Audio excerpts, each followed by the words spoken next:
and, you know, multi-talented as well. And I mean, just look at the swag on Ellie. He is dressed to the nines, but somebody else who knows a whole lot about that. You got Symphony and Jordan Voigt. Roberts, look at the beard, look at the swagger on Symphony. Definitely looked like he showered this morning. Got the hair flip in there. He's excited. Let's hear what he had to say leading into the competition. Have you been teaching Jordan how to edit? All right, so to be honest, he's never played a single game of Fortnite ever. So, you know, we're going to see what happens. I'm kind of nervous, but, you know, we'll see what happens. I'm going to be terrible. He's going to hold the whole thing up. We're going to talk a lot about video games he's never played, and he's going to put me on Fortnite. It's going to be great. You guys are going to love it. I think that's one of the most important things coming out is realistic expectations for your duo. Symphony definitely had it, but we're going to keep rolling out the pairs. We have Bell and Reina Washio coming out there. Bell being the second half of that Japanese duo who was able to qualify the Crazy Raccoon players. You can see it on the jersey as he comes out, just so beyond excited to be here.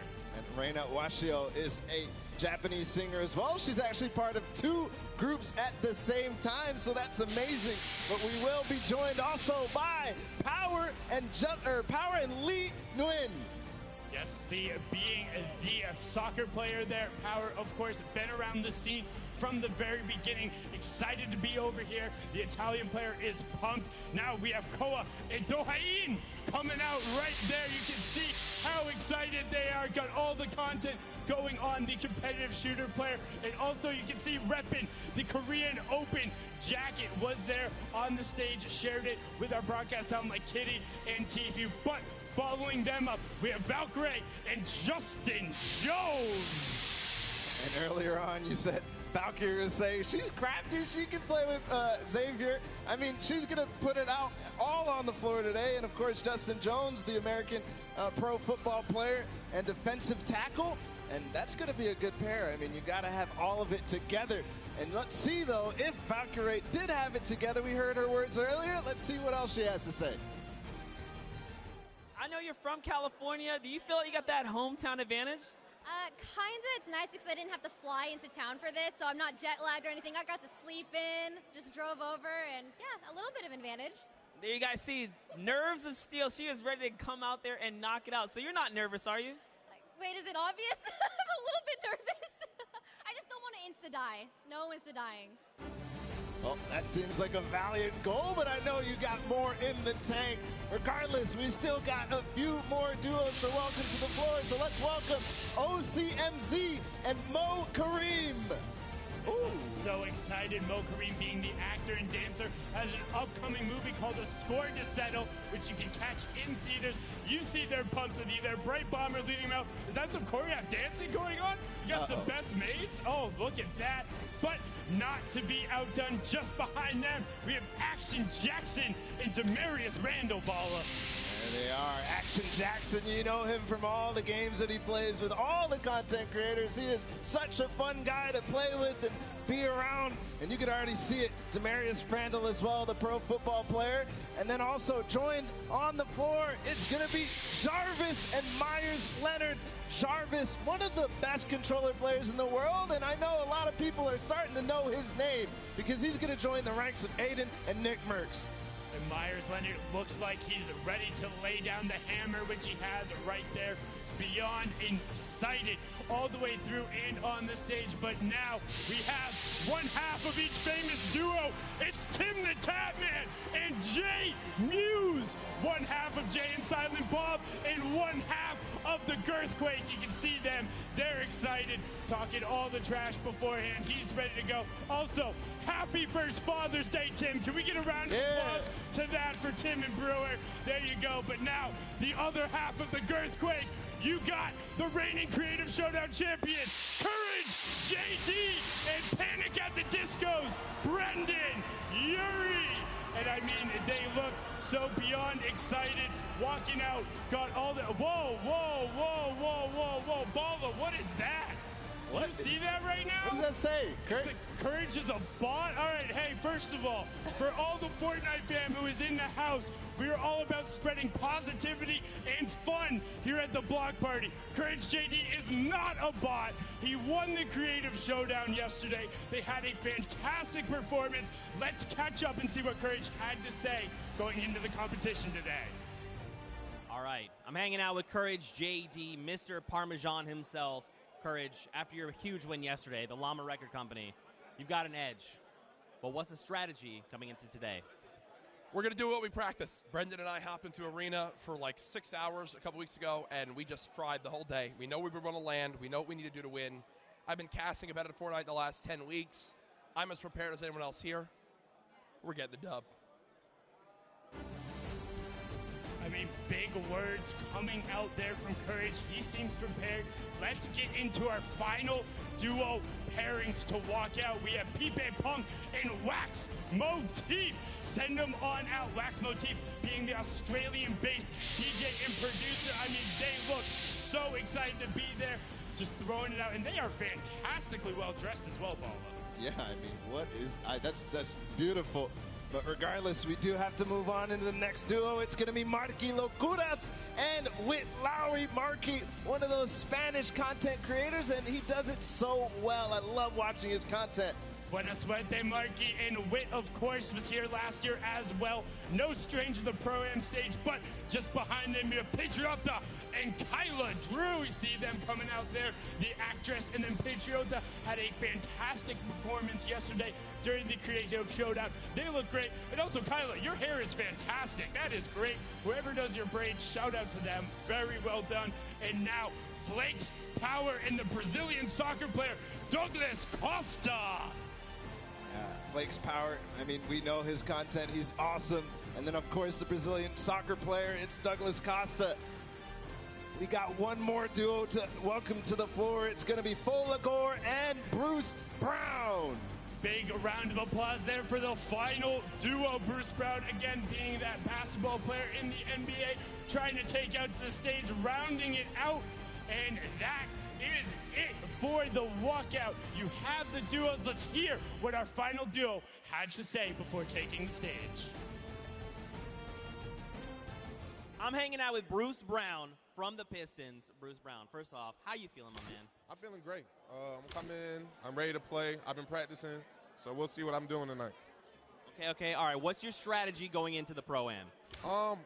See, I'm going to land somewhere real calm first, and then I'm going to go to the action and see what everybody's doing. But I can't land in the field with everybody here. They're too good.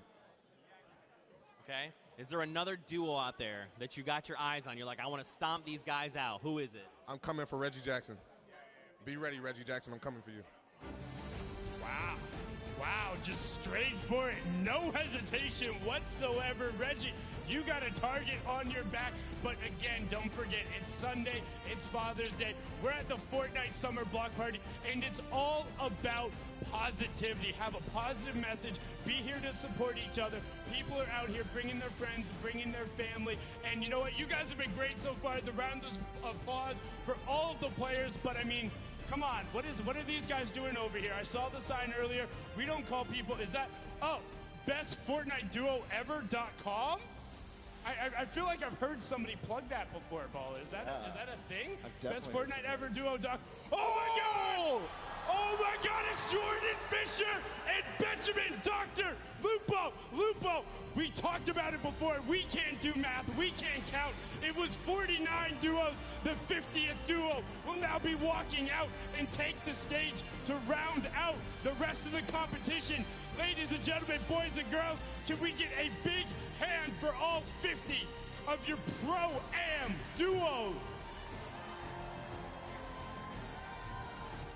I mean, they just look so beyond excited. And again, you can check out that website. The shirts they have are raising money for charity. They're out here. That's what it's all about. It's having a good time. And it's about the friendly rivalries that come through. Courage and Jordan were able to take the W home yesterday, but now today they'll be competing against each other, and that's what it's all about. Now, Bala, are there any duos you're keeping your eye on? Yeah, absolutely. I'm looking at Symphony and his duo partner because Symphony has some of the fastest edits, and you know, it's kind of the first time he's going to be on one of these big stages. He's used to staying in his room. He is used to playing there, but, you know, I'm really interested to see what happens with the Laser Beam and the Hannibal Burris team. Not in terms of necessarily coming out on top, but what they opt to go for. Laser Beam last year had a lot of fun going with a lot of antics in terms of the matches, and with 4 matches to play, what you go for could be a little ridiculous. Maybe they set up a trick shot. Maybe they end up throwing up a building, but right now, we're going to throw it all the way up top to Pookie Face, who has an interview for us. Thank you so much, Sundown. I am up here on the top deck. I have a whole row of duos crowd. Look at who I have right here. It's Laser Beam and Hannibal Buress. How are you guys doing? I'm doing excellent. How are you doing? I'm great, thank you. I'm glad to see that you are sporting your onesie again. How does it feel? Yeah, I was wearing this yesterday. It's very sweaty and stinky now, but I'm rocking it again, so feeling good. Hopefully everything will stay contained within there, and you're not going to have to put up with smelling him too much today. I just wanted to stop by, say best of luck to the two of you. I'm going to keep on going. Here I have an elf. I thought that you were one of our cosplayers, but you are not. Who are you? Yo, what's up, guys?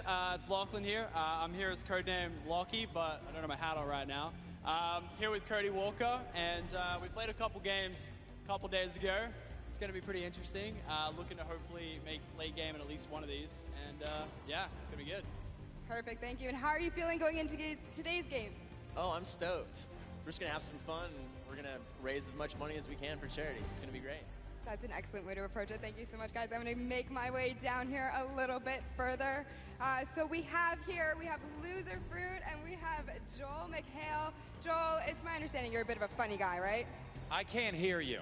You're a bit of a funny guy. Oh, that's very nice of you to say. Not when you watch me play. It will be the saddest Fortnite game you've ever seen. I'm going to be Loser Fruit's decoy. I will just go into places, and then she'll see who's shooting at me, and I will run. If I can make my character cry, that would be great. Well, hopefully we'll make everyone in the crowd laugh and have a great time. And Loser Fruit, you are no amateur here at the Pro-Am. You've done this before. What are you going to bring into today's games to further you and your partner along? Well, I feel like everyone's nervous here, so I feel like we can do it. We'll just shoot at people, and it'll be fine. Yeah, it'll be fine. Excellent strategy. Thank you so much, all of you. Crowd, you saw it here first. We have all of our players ready up here. Sundown, right back to you. Thank you so much, Pookie. And Joel, you know, happy Father's Day to you, because I remember you played in the Pro-Am last year, and I'm pretty sure you lasted longer than Ninja, and that's what your son said. So, I mean, you got it. You don't have to rely on Loser Fruit for everything. He'll be able to play himself, and like you said, not a stranger to the stage, was here last year, had his whole family up there as well, so happy Father's Day. But now we have a little bit of a special surprise for you guys. We're going to throw it to a world premiere Fortnite interstitial. Now, interstitial, that's a fancy word. You can check it out for yourself and take a look right now.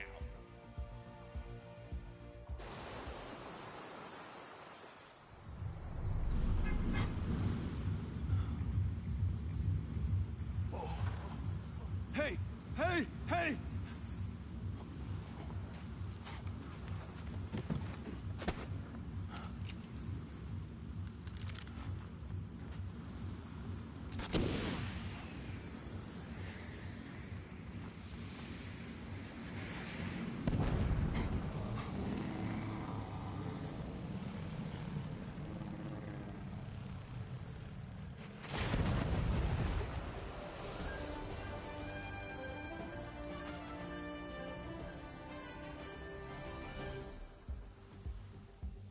Wow, absolutely incredible right there. Nice to see the animation. And just one thing I want to throw out there, Flare Gun OP. Apparently it just took down 99 other players in the lobby. If you can take the battle bus out, that's impressive right there, Ball. And I mean, just the animation on that, It's really cool. I was a fan. I love those little short film type of things where it's a little bit of fun and comedy, and, you know, we get to know the characters of the island of Fortnite. Well, that's the thing that kind of struck out to me, because it's the first time you've ever really heard, like, Jonesy kind of talk or express himself in that instance, and it's just like, oh, you can sense the desperation, and then just the little bit of a shame as he sees it all go. The victory royale pops up. Probably the most bittersweet victory royale you could ever possibly go through. When it's all about ending up to be the last person left, a desert island isn't always the situation you want to be in, but somebody who's no stranger to being the last person left is Tfue, who is up top with an interview with Kitty. Kitty, can you hear me all the way up there? Yes, Sundown, I'm here up top with Tfue. All the players are getting ready right now, but we thought we'd ask you a few questions before we get into things today. So we do have Cloaksy right behind us. You guys are close as friends, close to play, but today he's going to be your opponent. Are you going to be focusing him, or are you going to be just playing the game normally? That was strange you brought that up. Yeah, I'm basically just going to hunt Cloaksy and Dylan Francis down the whole time. I'm just going to figure out where they're at and then just W key right into their box, and it's going to be a pretty interesting experience. Oh, there's a bit of a rivalry already. I know you guys got the duo qualifiers coming up this weekend. Now that you've seen the stage, what do you think of everything? I haven't seen the stage from like the outside, but from inside here, it's pretty incredible. I think they did a great job, and I'm excited to play and see how it goes. So any last words for your opponents today? Maybe a back-to-back Pro-Am win? Use code KittyPlays. There you go. Thank you so much. We're sending it right back down to Sundown. Thank you so much, Kitty. I mean, hats off to you, Tfue. It's hard to make her speechless, but did it right there. No strangers to the plug.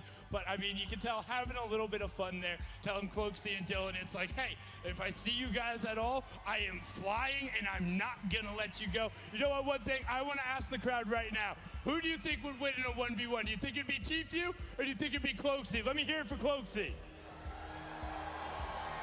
Okay. Well, what about Tfue? You think Tfue would win? Follow, that sounds pretty definitive. That definitely sounds definitive. I mean, that's awesome. Tfue is gonna be hunting Cloaksy. That's gonna be interesting. Now, the real question is, what do you do in that situation if you're Cloaksy? Do you just completely go pick somewhere else? You know, him and Dylan have played before. They're able to find different opportunities, different strategies. I think they'll be successful, but I mean, I'm about ready, Baller. Are you ready? I am so ready, Sundown. All right, hey, crowd, are you guys ready? Okay, that was pretty good. Are you guys ready? All right, that's a lot better. That's enough of the pre-show. That's it for me and Baller for now. We're going to throw it on over the stage to Golden Boy, who's going to kick us off. Golden Boy, take it away.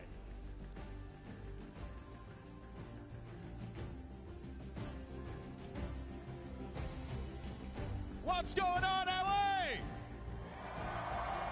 Yeah, you're looking good today. All right, everyone, I'm Golden Boy. You may have heard me commentate the action yesterday for our creative showdown, but today we're going to kick it old school. We're going to do it right in the island. We're going to have a good time playing some duos, and I know all of you are very excited to get into the action today. So I have a question for you all. Let's see here. I want to get like a little temperature check with the crowd. All right, who do you guys think is going to win? Do you think that it's going to be Marshawn Lynch and Ninja? Oh, all right. Or how about Cody Walker and Lachlan? Okay. Well, what about Josh Hart and Tfue? Oh, man. All right. Seems like the crowd is geared up. Seems like you're all ready to go. But enough talk. It is now time to kick things off. So, are you ready? That's what I like to hear. Ladies and gentlemen, this is the 2019 Fortnite Pro-Am, and it starts right now.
Incredible stuff. Once again, huge shout out to our in-house DJ, Mike Realm, for killing it all weekend long. This is the talent team that is going to be bringing you all of the action today. Interviews, breakdowns, you name it. And today, we're going to be playing for $3 million for charity, folks. That's a lot of cash, all for a good cause, and it is going to be an incredible time. But there are two people who are noticeably absent. That's right, that's right. Let's send it over to your commentators. It's going to be Zeke and Monster. Take it away, gentlemen. What's up, Fortnite fam? Man, that was so weak, Monster. Should we try again? Try it again. What's up, Fortnite fam? That's what I'm talking about. Welcome back to the Summer Block Party. You got Zeke, you got Monster D-Face here. We're back for the Pro-Am. We're back to Battle Royale.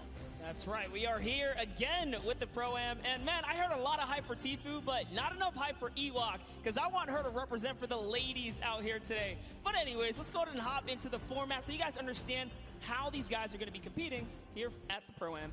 So, we have placement points, Zeke. That's right. Top 15 is going to net you 3 points. The top 10 is 5. Top 5 is 7. And then Victory Royale is, of course, those 10 points. And don't forget, guys, every single elimination is a point. We talked about that insane prize pool, $3 million. And what's awesome is that everyone is going to take a little bit of that home. Yeah, so it's not just first place. Yes, you will get a meal for first place, but guys, look at that second, third, fourth, fifth. That is a lot of prizing there that's going to be dished out just across the board. So, you know, honestly, just for coming out, participating, taking time to put into this show today, this tournament, they're all going to be able to contribute to a great cause. That's right. That is split 2 ways, don't forget. So it's really cool. You know, you're going to get to come hang out with your peers, stomp them out. I mean, play for charity. You know, it's going to be a really good time. We've got 4 games lined up. I mean, I feel like, are you guys, like, pretty hyped for this? Like, I don't know. You guys? Yes, they are, Zeke. Yes, they are. Now, guys, I was hanging out in the player lounge, okay? And I don't know, you were pretty close. I think you heard. There was a little bit of trash talk happening. There was a whole lot of that. Classic Chicken Parmesan here was trying to go head-to-head with Dr. Lupo. I think you guys just want to take a listen to this. Just listen. Dr. Lupo, your AARP card won't help you here, old man. Guess what? It's Father's Day.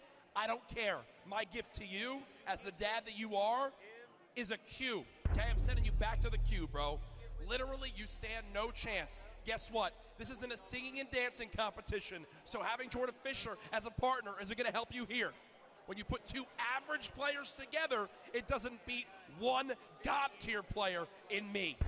My thickness is so incredible that you shiver when you see me in person. Guess what, Ben? You might be a couple inches taller than me. I'm 6'5", you're 6'7", but today, I'm going to make you look like a little boy on the battlefield. Hop in the battle bus, Dr. Lupo. I know I take up 2 seats because I'm so wide, but I don't even care. You can sit on the floor, boy. Courage JD looks like poorly animated claymation in real life.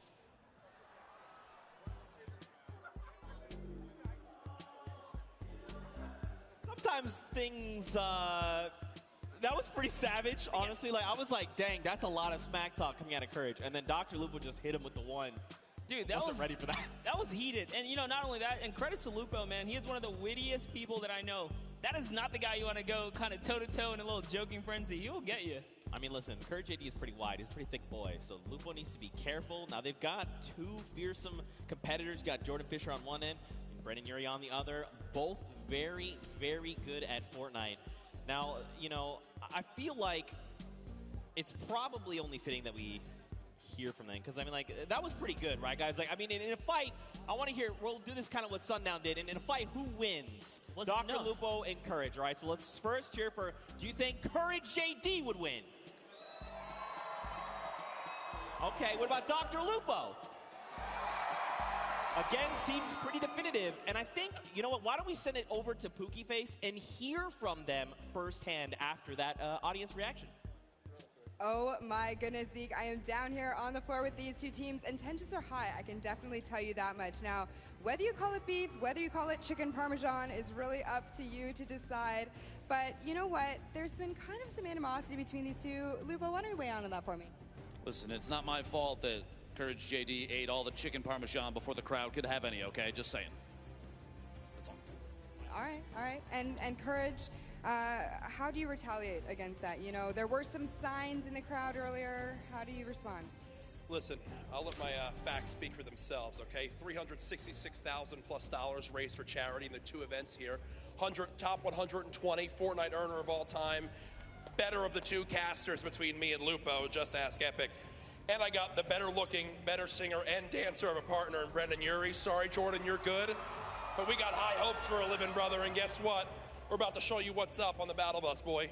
You just pulled out that Panic at the Disco reference. I do like it. Now, you know, I just got word that there's a picture that we need to show you. Picture? A picture? What is it? What is it?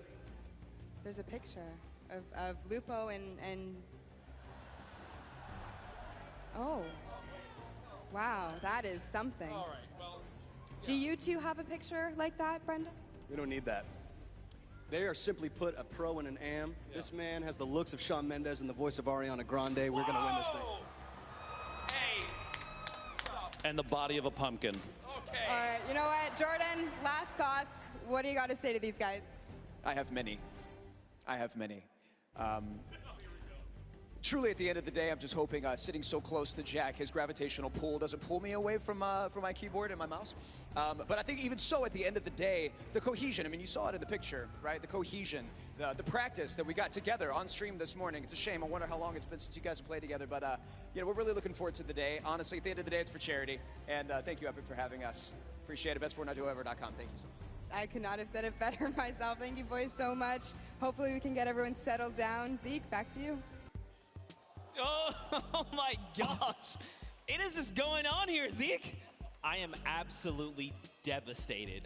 That has happened to me all too many times. But Fortnite fam, we know what you're here for, and that is Pro-Am games. Are you guys excited for some games? That is what I'm talking about. The players are boarding the battle bus right now when we're about to kick things off. We're about to have some of the craziest Fortnite games you have ever seen. You can see everyone getting ready, getting hyped, and getting in the zone. Look at this on the islands, of course. In typical fashion, you know, you hop in the island, you find the biggest group of people, and you emo. Yeah, you know, I'm always down for a little conga line in the pre-game lobby. But and in real life. It's all happening right here. Yeah. We're going to get into our game 1 very shortly here, Zeke. Oh my gosh, all right. Well, what's a duo you're looking for? Actually, Monster, I'm going to tell you what. Hold that thought for just a moment because Fortnite fam, the countdown has begun. Let's hear you. Let's go. The first match of the Summer Block Party Pro-Am is beginning right now. This is it. These final moments we've all been waiting for. Just a little look at all the players kind of loading in there. And this is the lovely news shot, right? You get to see the camera, the map, the land-ins. Who will go down first, Zeke? Well, you know, I think we've had at this point 9 weeks of open qualifiers. Everybody's ready to just take a step back, have some fun. We see Tfue there a moment. Josh to the Hart. block with Josh Hart, and I don't know. I see the map. There's some players there as well. There's someone else. You've got Ninja and Marshawn there. They're going to Lazy Lagoon. Looks like potentially uncontested as well. Valkyrie and Justin Jones. Looks like they might be hitting fatal, and there is so many people there. Everyone's touching down here, and most of these points of interest, these views we're seeing, there's players all over the place. We've got eliminations coming in. Cypher BK finds first elimination of the game over onto JT Brown. Nick A30 popping up. Laser beam. Joey Bosa as well. There is eliminations happening left and right. This wouldn't be a Pro-Am if it wasn't some good old action, and this is what we tune in here for, guys, because it is popping off. But first up here, Hannibal's touchdown just outside of the Mega Mall. So, as you saw that in that pre-interview, Hannibal has said collectively he's had 15 minutes total of Fortnite time. Yeah, I can totally tell with how he's roaming around the side of the map there. Looked like he lost his duo for a second, but it's okay. Hopping over to Valkyrie here, who's doing a Nice job canvassing the outside. Justin Jones sticking nice and close. You don't want to split up here. You will get punished for, you know, wandering off on your own, I should say. That's right, and that's pretty good, right? Especially if you haven't had time to build up that chemistry. Just keep your partner close, communicate. That is the key.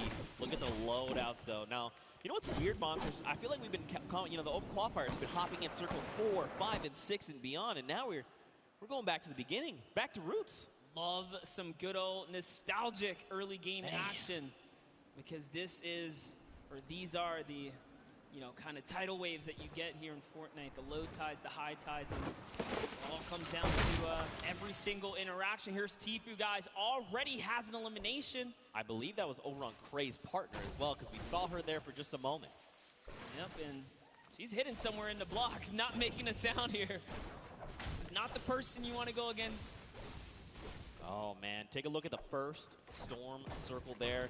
On that top right half of the map, looks like Tfue's going to be pretty close there. Doesn't have to go too far. But everyone else, people down by Frosty, Happy Hamlet, even Lucky Landing, they're going to have to start making that move. Over to Action Jackson and Demarius. They've already got an elimination, but Action Jackson is on 16 HP right now. He's in a rough spot, and there's someone pushing with the baller, so he's got to be careful. Left the sidewall open, gets taken down there. Dylan Francis. It's Cloak and Dylan Francis. Look at this. Dylan Francis is playing decoy. He's rolling up in the baller, saying, look at me. I'm Dylan Francis. I'm going to drop some hot tunes on you. And Cloaksy's like, look, pop your head for just one moment. You're going to get popped. And that's exactly what happens. There's more players here. You saw Demarius just underneath as well. And Dylan Francis doesn't quite know what to do. You saw a little tick right there from the storm flip. But you know what? I think they're just going to count as a small victory. This Cloak is just moving around here. Wildcat's very close by as well. You got to think he saw that storm flip go off.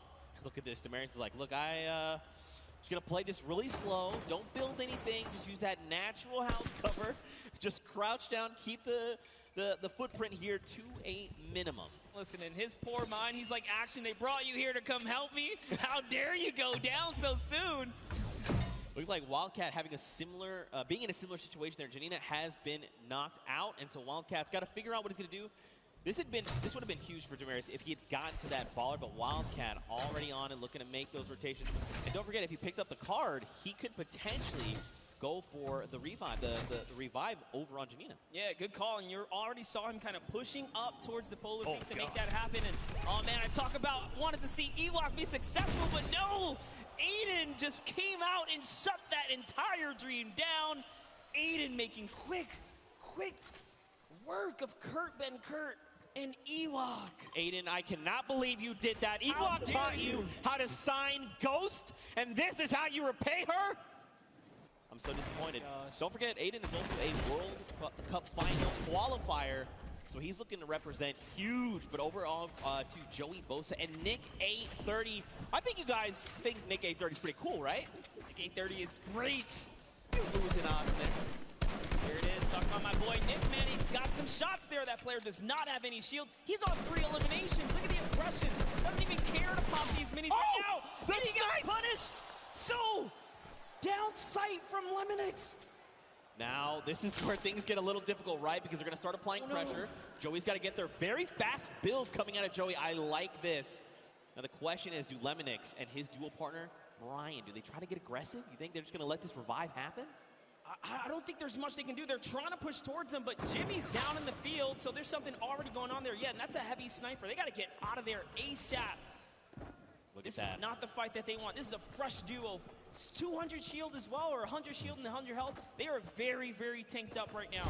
They do not want any of this action, but look, Lemonix, he is hungry. He's like, look, I want the charity money. If he had gone for that shot and landed, it would have been huge. More shots, but nothing has connected.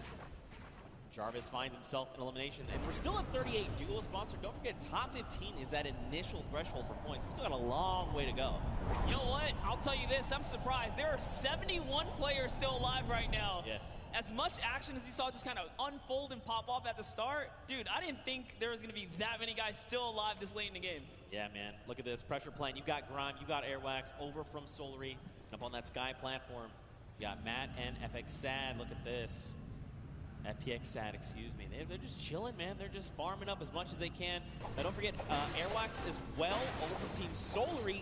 he is a dual qualifier. Their entire roster went through in the, not this upcoming dual qualifier, 2 back. So he's a pretty fierce competitor. He's ready. He's like, Grime, you got me? And Grime's like, yo, we're about to win the whole thing. Absolutely. Airwalks, I'm a huge fan of what he can do, and not only the solos, but the duos, right? Back at home when he's out there doing his competition. Team Solari is just a great squad, and no, Grime didn't quite realize he could walk into that little lava pool there. You know, maybe he's just trying to get somewhere fast. You know, it's okay. He just took the 3 damage. Everything's all good. Someone else is close. He saw the guys drop, and look at this. Airwalks calling it out. Lasering, it's Marshawn! And immediately, Airwax using that incredible precision to rip him out of the sky. So you know who's close. Marshawn does have a teammate, and that's Ninja, who's right above now, putting fire down on both of these guys. Can he be clutch here? Heavy Snipe comes out, takes a little bit of fall damage. Great grenades down there as well. One is going to connect Zeke. He's got to try and bank them back so they're fracturing as much of the builds as possible. But look at this. He's like, honestly, I'm not in a great position. Marshawn's already gone. I just probably need to bail on the entire situation. He's got the launch pad monster, but look at this. They're just keeping him from making decisions, right? Keeping him isolated, making sure he can't leave. They're using so much, too. There's another team from up above! Oh, this might be it for Ninja as he is now backed against the wall. The wall replacement does happen. Up for the high ground he goes. And Airwalks meets him with the combat to the face. Down goes Ninja and Marshawn Lynch for making the wrong rotation. I think Ninja might have stayed around a little bit. He probably wanted to try and go for the card because he did have the launch pad, right? He could have just launched that up and out, but at the end of the day, hindsight is 2020. Tfue here and his dual partner, Josh Hart. Looks like someone's trying to get a little bit cheeky right now. I love what he's doing here. Tfue is in the pocket right now, really putting up the pressure. He's just got his teammate Josh Hart over safely into distance, putting down fire here so Tfue can get these balls, try and get these shots. That's one. Can he get the second? And he does. Tfue with 4 huge eliminations right now. Zeke, every elimination is worth a point. That's right. If I had to guess, he's probably in the lead right now. That's right. There's only so many points. So we've got Airwax, who has 4 eliminations. Nick A30 and Tfue. Wow. Tied with 4. Everyone is popping off. Speaking of Nick A30, you've got Jarvis very close by. This is so scary. If they're not careful, they could very easily meet their end here. Look at this. And Mayers, don't forget, Mayers is over here on Jarvis's left. He's ready to respond. Listen, crowd, let me tell you, Jarvis on the controller is absolutely scary. He is so good. If I'm being honest, Nick is probably lucky Jarvis wanted to back up right here because his shot can punish. No, I am not kidding, guys. This will be a very intense battle if it does pop off, but dude, let's talk about our Elim leaders. Airwalks, World Cup qualifier, Nick A30, the largest, one of the largest on the YouTube community for Fortnite, and Tfue, obviously another staple person in the community. They are leading right now and popping off, and not far behind them is Nick Merckx, guys, with 3 eliminations. So it's going down right here. Controller gang, if you're here in the building, let me hear you scream for Nick Merckx. You gotta send him your energy. There he is on screen. He sends a shot out over on Grime, and look at this. He wants to get aggressive. Kyle, his duo, is down. But look, Nick has been in these types of situations before. He's been competing all qualifier long. And I mean, he's been a competitive veteran across a multitude of titles. Yeah, but this is crazy. Look at the map, guys. There are so many players migrating to the Sunny Steps area because this is the center of the next safe zone. And unfortunately, Kyle's already gone. If I had to guess, Nick is kind of moving towards what might be the respawn bus, but look at this, just duos everywhere. He's probably, honestly, not going to get the chance here. You see him right on the other side of Vicstar. Vicstar is here. These are 2 titans of the Fortnite community, and I got to know what is going to unfold right now, because keep in mind, Vicstar is, first of all, Martin Star is gone. But look at his HP. He has not topped back off the 75. Nick, though, he's got that massive HP advantage. Vicstar going to try and use the impulses and make something happen. Look at this. Oh, you saw Nick heard it. He's like, yo, there's someone in here. Where are you? I need to shut you down. Vicstar is sitting so still right now. Nick, I'm surprised we can see more of his face. This is really cat and mouse. And Nick is the cat hunting right now. Big Star's the mouse in the corner, hidden away in his little tunnel here. But lucky for him, Nick's just, all right, he's going to keep it calm. He doesn't have a duo. He doesn't know Big Star is by himself, right? Yeah. For all he knows, that could be a fresh duo. So playing it nice and safe here, going for placement points right now. Someone's up above as well, Monster. There's people all the way around Sunny Steps. And the new safe zone is putting us just on top of it. Everyone else on the outside going to start making their way in. Power up on top. Looks like Tabor and Brian there has gone down, but Lemonix's duo is ready to respond and get the revive. Tfue and Josh Hart, they are topping themselves off with the campfire. This is really important, right? You want to make sure when you're going into these next rotations that you have as much resources and HP, basically, to work with heading into these next fights, because that 1 point of HP could absolutely make the difference. And look at the strat right here. Keeping Josh Hart safe, almost like protect the Prez. Because Josh Hart's I like this. Yes, Tfue's on foot. If anyone even looks his way, he's got that heavy sniper. He's going to punish him. Josh Hart just moving on up, getting into that safety zone. He's leaving Tfue behind. Tfue's getting shot up a few times here. I wonder, Didn't make it to the guys. The baller. I was going to say, he passed by an empty bar. This is huge. Okay. They both got ballers. This means that they can be very aggressive with the rotations or extremely safe. They can go and hide if they need to, build enough time. Just remember, top 15 is the first round of placements, and we're halfway there. Yep, Tfue already marking the next zone for his teammate. I love that kind of interaction. Just let him know, hey, this is where we got to get to. And talking about places you want to be, that edge, the edge, right? Look at Jarvis here. Jarvis has got 2 eliminations already. He's doing really good. Look at this. Aiden up on top, doing his best impersonation, rebuilding Tilted Towers on top of Sunny Steps. RIP Tilted. But also, like, what's up, Neil Tilted? I'm about it.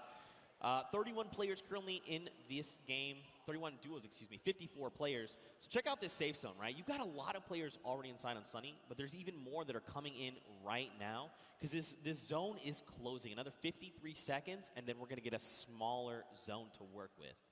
You see, and normally we kind of hop in right now and just take you guys straight to the action, but this is how intense it is to even make it to these final moments. Yeah. Interactions. Shift everything. Okay, but we're looking at the Sunny Steps. Cloak and Dylan Francis still alive, and look who's next to them. It's Tfue and Josh Hart. Could we see these two go head to head? I want to see this so bad. Look at this Cloak getting maybe a little bit aggressive, trying to scout out. Dylan doing the deal. I like what Dylan's doing. He's watching the other side. He's like, all right, they're out there, you're out there, we've got you. If Cloak aggravates that duo, they have a heavy snipe. The key to open any box. Might be a huge mistake here, but Cloak just peeking around right now. It's so crazy. They don't know how much danger. All of them don't really realize how much danger is all around them in these moments. I think what's going to be key here as well is that Storm flip. He's got one in his inventory. We saw some recent changes to it. Now, don't forget, these guys also have ballers. We saw Dylan kind of playing decoy a little bit. Look at this. They're just going to rotate out the back. They're like, you know what? Let's get another position. This is just too hot right now. Let's be able to look at this. There's just people all over the place. It's still so dense. Yep, and this is where everyone puts on the brakes because you don't get any placement for quite some time, right? The way this format works, you have to play nice and slow to make it to these end games. Every elimination is worth a point, but when you're this far into the late game, it's just too risky. Oh, man. Wild card here. Guys, if you're a fan of Tim the Tap Man, let's hear you right now. Send him your energy. He needs it. That's right, crowd. You see, you can tell he's like, yeah, they're cheering for us. That's right, Tim. We love you. Also, happy Father's Day. Quick follow-up there. Now, don't forget, they've got no eliminations, but that's still fine. He's got plenty of time. You want to know what I observed? They are not together. They are not. His teammate is way off on the corner, and they got split up from each other, so that's going to be interesting. RL Grime and Airwalks here. Got to touch base with them down in the player lounge. Grime very just shy. He didn't even want to get on the interview, but Airwalks is all about it. That's what I expect from a World Cup qualifier. Now look at Airwalks leading the push. This is what I love, the pro player saying, follow my lead. Just follow my lead, and bam, yoinks that base right from underneath their feet, and it's his now. He's got some high ground. He did lose his teammate, though, unfortunately. But doesn't matter. Grime builds right up. Now they're at 6 eliminations as a team. Man, this is really good. So I like that Airwax is going in first. You know, Airwax is so comfortable in these situations. He's always been competing again, a qualifier going to the finals in New York City. So he's like, I'm completely happy to go in first, right? Yeah. I'm either going to run into their pro or their other player, and then at that point, it's like a 50-50, right? Do I take the shot? Maybe he goes on the defensive and just creates a little nest like he did here for him and Grime. Really great stuff. I like to see it. Now, this is where things get fun. All right, this next, okay, cool. The next circle, we're going back into Sunny Steps. Okay, over old builds. Dude, look at that Elam feed. Loser Food just picked up 2 more. She's holding it down. She said she would. Listen, Loser Fruit, in case you don't know, she is an absolute slayer. She was part of the Llama Record Company yesterday. They won her. We got Jordan Fisher, Courage AD, and Lester, the golden ticket winner. And at the end, the team collectively said Loser Fruit was the person that held off squads by herself. She was the reason we won this entire thing. That's right. That's what Courage JD said. I'm just repeating what Courage said. Hey, I mean, if Courage is to be that humble, then you have to agree and appreciate that response. But Airwalk still has that sniper. He's putting down some shots. Didn't quite connect right there. They're hunting. This World Cup qualifier is on the hunt right now, traveling from across the world, really. Oh, takes up the launch pad. That's the death trap for all these players. Back here, takes out another launch pad. They're putting down pressure. No one's safe now. That's one Elam right there. Can he get a second? That is going to get followed up. He takes out a World Cup qualifier. Bucky goes down. The action is insane. Another one. Watch his elimination feed in the top left. You've seen not only Airwax and Grime eliminate people left and right, but Tfue as well. He's on 6 Elams. Airwax is on 7. Nick Merckx and Nick A30 are both in this tied with 5 eliminations. There are still so many players left to be cleaned up, and we're finally getting down nearer and nearer to top 15. Just think about that, Monster. This is the first game, and we're not even in top 15 yet. No one's gotten placement, guys. Top 15 duo is going to get them placement. There are 20 teams remaining in this game. That means there are loads of people that are solo at this point, already lost their teammate, like Gotaga up top, sitting there by himself right now. Airwalks does have another player knocked right by him. Grime is also very weak right now, so they're in a little 2v2 scuffle in that close quarter right there. This is just a nice little aerial view of everything that's going on the edge of the map. All of your favorite players. Symphony's still in it. Oh, man. Lucelka is still in it. Monster, you know what time it is. It's just about time for that moving circle. We get a nice view at Nick A30. What's going on with him? He knocked Josh Hart. Yep. So Tfue lost his teammate. But this is Tfue we're talking about. He can clutch up things. Now look, Nick is out of materials. 6 eliminations and only a single magazine left in the AR, but plenty of slugs in that combat shotgun. He's gonna look and try and navigate these and catch players off guard if he can, because he desperately needs materials. A player behind, 102 to the face, that's Cody Walker. He is down. Nick cannot build right here, Zeke. He's looking for anything. He needs to make something happen. He needs the material. Cody Walker went down, but he's so far away, and Nick gets traded out by Cypher PK. Oh my. A friend. Tfue here with 7 eliminations and materials galore. Ammo, he's got it all, but so does Airwax. These two, and Cloak and Dylan France are still in this. Jarvis as well. So many massive names. Aiden here too. Symphony. Muselk, there's so many names. Juju getting dropped. And look, Tfue goes down. Airwalks took him down. Airwalks is on 10 eliminations. He took out Tfue, took out Juju, and he's still going. He's got the high ground. 900 materials. Someone is behind him. What's he gonna do? Just builds up right now, trying to find a little moment to kind of gather himself, right? Catch back up.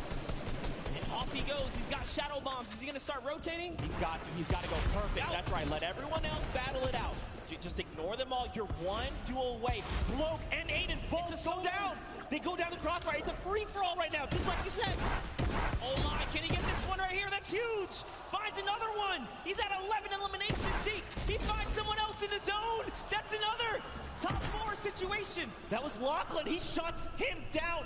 Right now, Airwalks is in such a commanding and powerful position up on the high ground. And don't forget, This storm flip is just eating this entire zone. There's only so much space these players can work with. He's just waiting for a full send. It's Symphony. He shuts him down. It's a 1v1. Who is the other player that's left? Oh! Here it is. He's going to go with the X. Oh! Airwalks with the 14 elimination victory for the first game here, Zeke. That is why he's a World Cup qualifier, representing from across the sea. Airwax, a 14 elimination victory royale, 24 points, and here are those final moments. Symphony cracks Bell, takes him down, and look, Patriota is just on the other side of the wall. He's got to be careful as to how he's navigating. And look at this, Airwax is already on that power position. He's waiting, he's saying rotate. Don't forget, he waited that half second to make sure Symphony felt confident. And then look at this, it was just about textbook closing up the victory royale. Honestly, I thought he was going to try and land for the pickaxe. Dude, my heart of hearts, I was like, please don't do this person like that. Don't do it. It was so close, man. Nonetheless, what a grand finale that was just for that single game. And let's give some credit to his duo. Let's give some credit because his duo, RL Grime, also had 2 eliminations. That was a 16 elims off of just that alone. Yeah, so don't forget, even though his teammate only had the 2 eliminations, this is a cooperative effort, right? Yes. Grime could have been sending shots in, and it's just Airwax that actually cleans up the elimination. So, still though, my goodness, I don't even, first of all, mad props on the dabs, not as good as the micro dab, but still, it's still pretty good. What an incredible first game. That was just the first game of the Pro-Am. This is the Pro-Am, all right? It's going down. I'm losing my voice. That was great. I'm losing my voice. That's what's just going to happen. Tomorrow I'm going to have no voice. Now, you guys in the audience here in the LA Forum, what'd you think of that first game? That's what I'm talking about. What an incredible game there. We saw Tfue, Cloak, Aiden, Dylan Francis, Symphony, these power Nick players. 30 versus Cypher PK. Nick had no mats. That was crazy. Oh my gosh, dude. 3 more games like this. My heart can't take it. I can't. But we're gonna push through. We're gonna push through. What an insane game. Don't forget to use that hashtag #SummerBlockParty. Send us your favorite moments. Tell us how you're enjoying this crazy event. It's so much fun.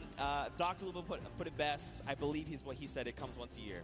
Ninja said it best. I'm sorry. Excuse me. Ninja said it best. That was the interview I had with him. I remember. This kind of event only comes around once a year. You really just got to embrace it, soak it all up.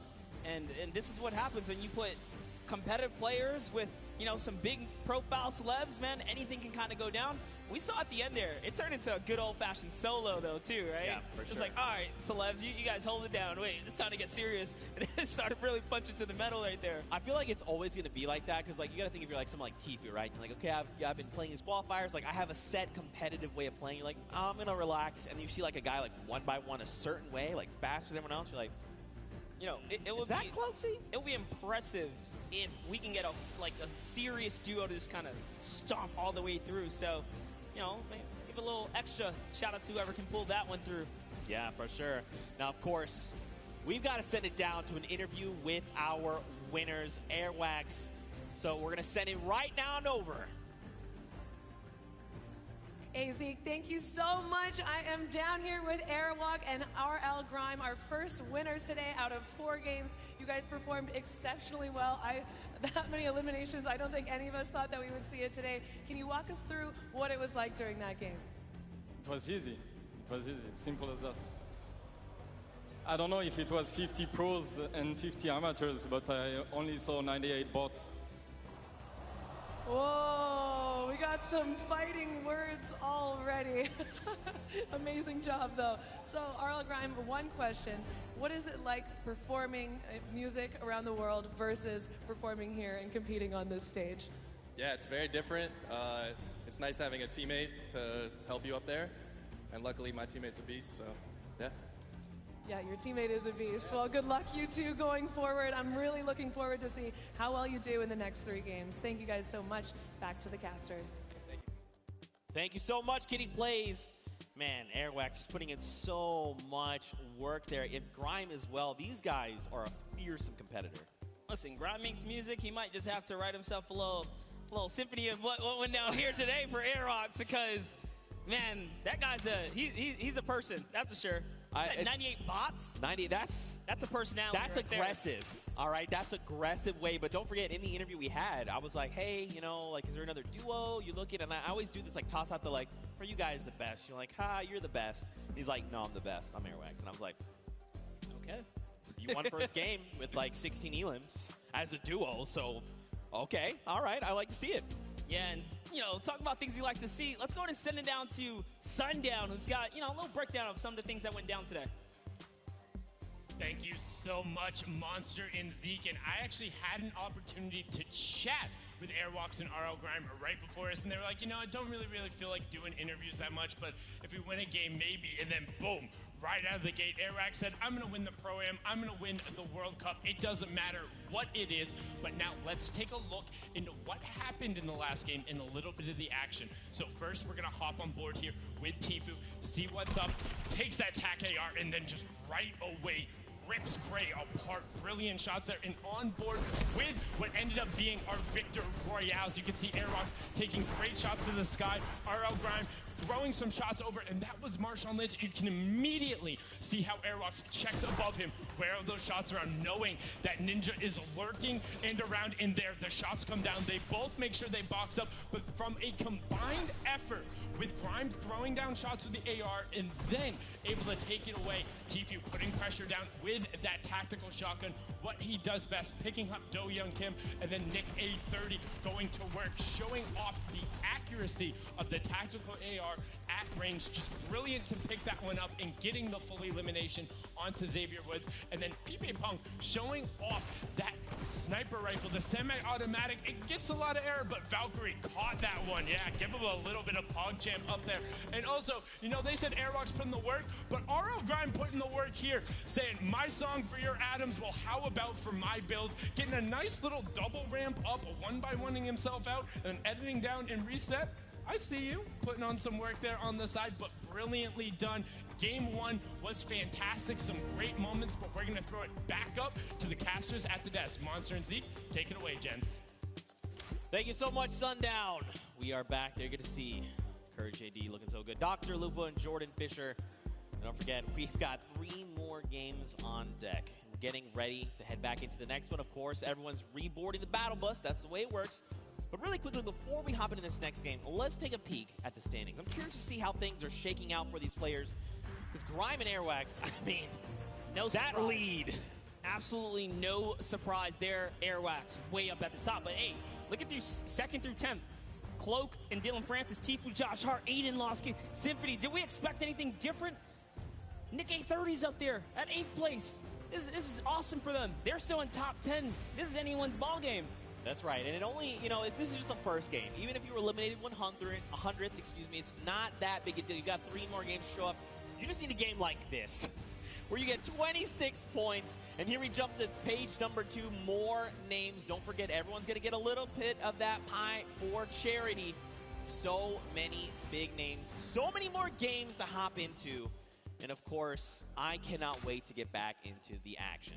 So this is a good question. Are you guys ready for game 2? I feel like everyone fell asleep or something. You want to try that again? You want to wake them up again? Is anyone ready for game 2?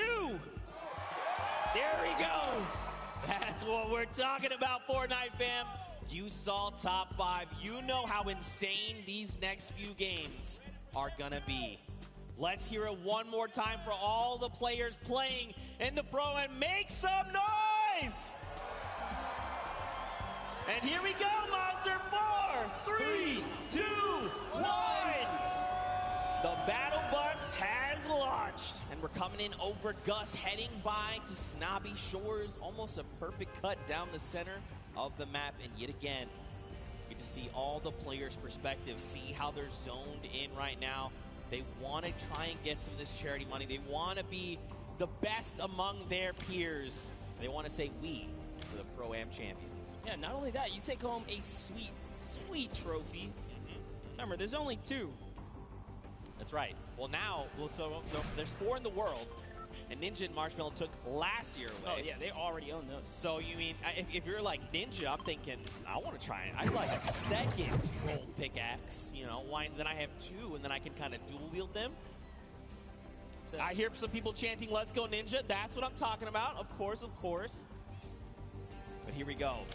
These players are making their descent. Now the question would be, are they going to swap things up? You think they're maybe thinking, I've got, Tfue landing with me. Maybe I go somewhere else. You think just stay the course? What do you think? No, absolutely.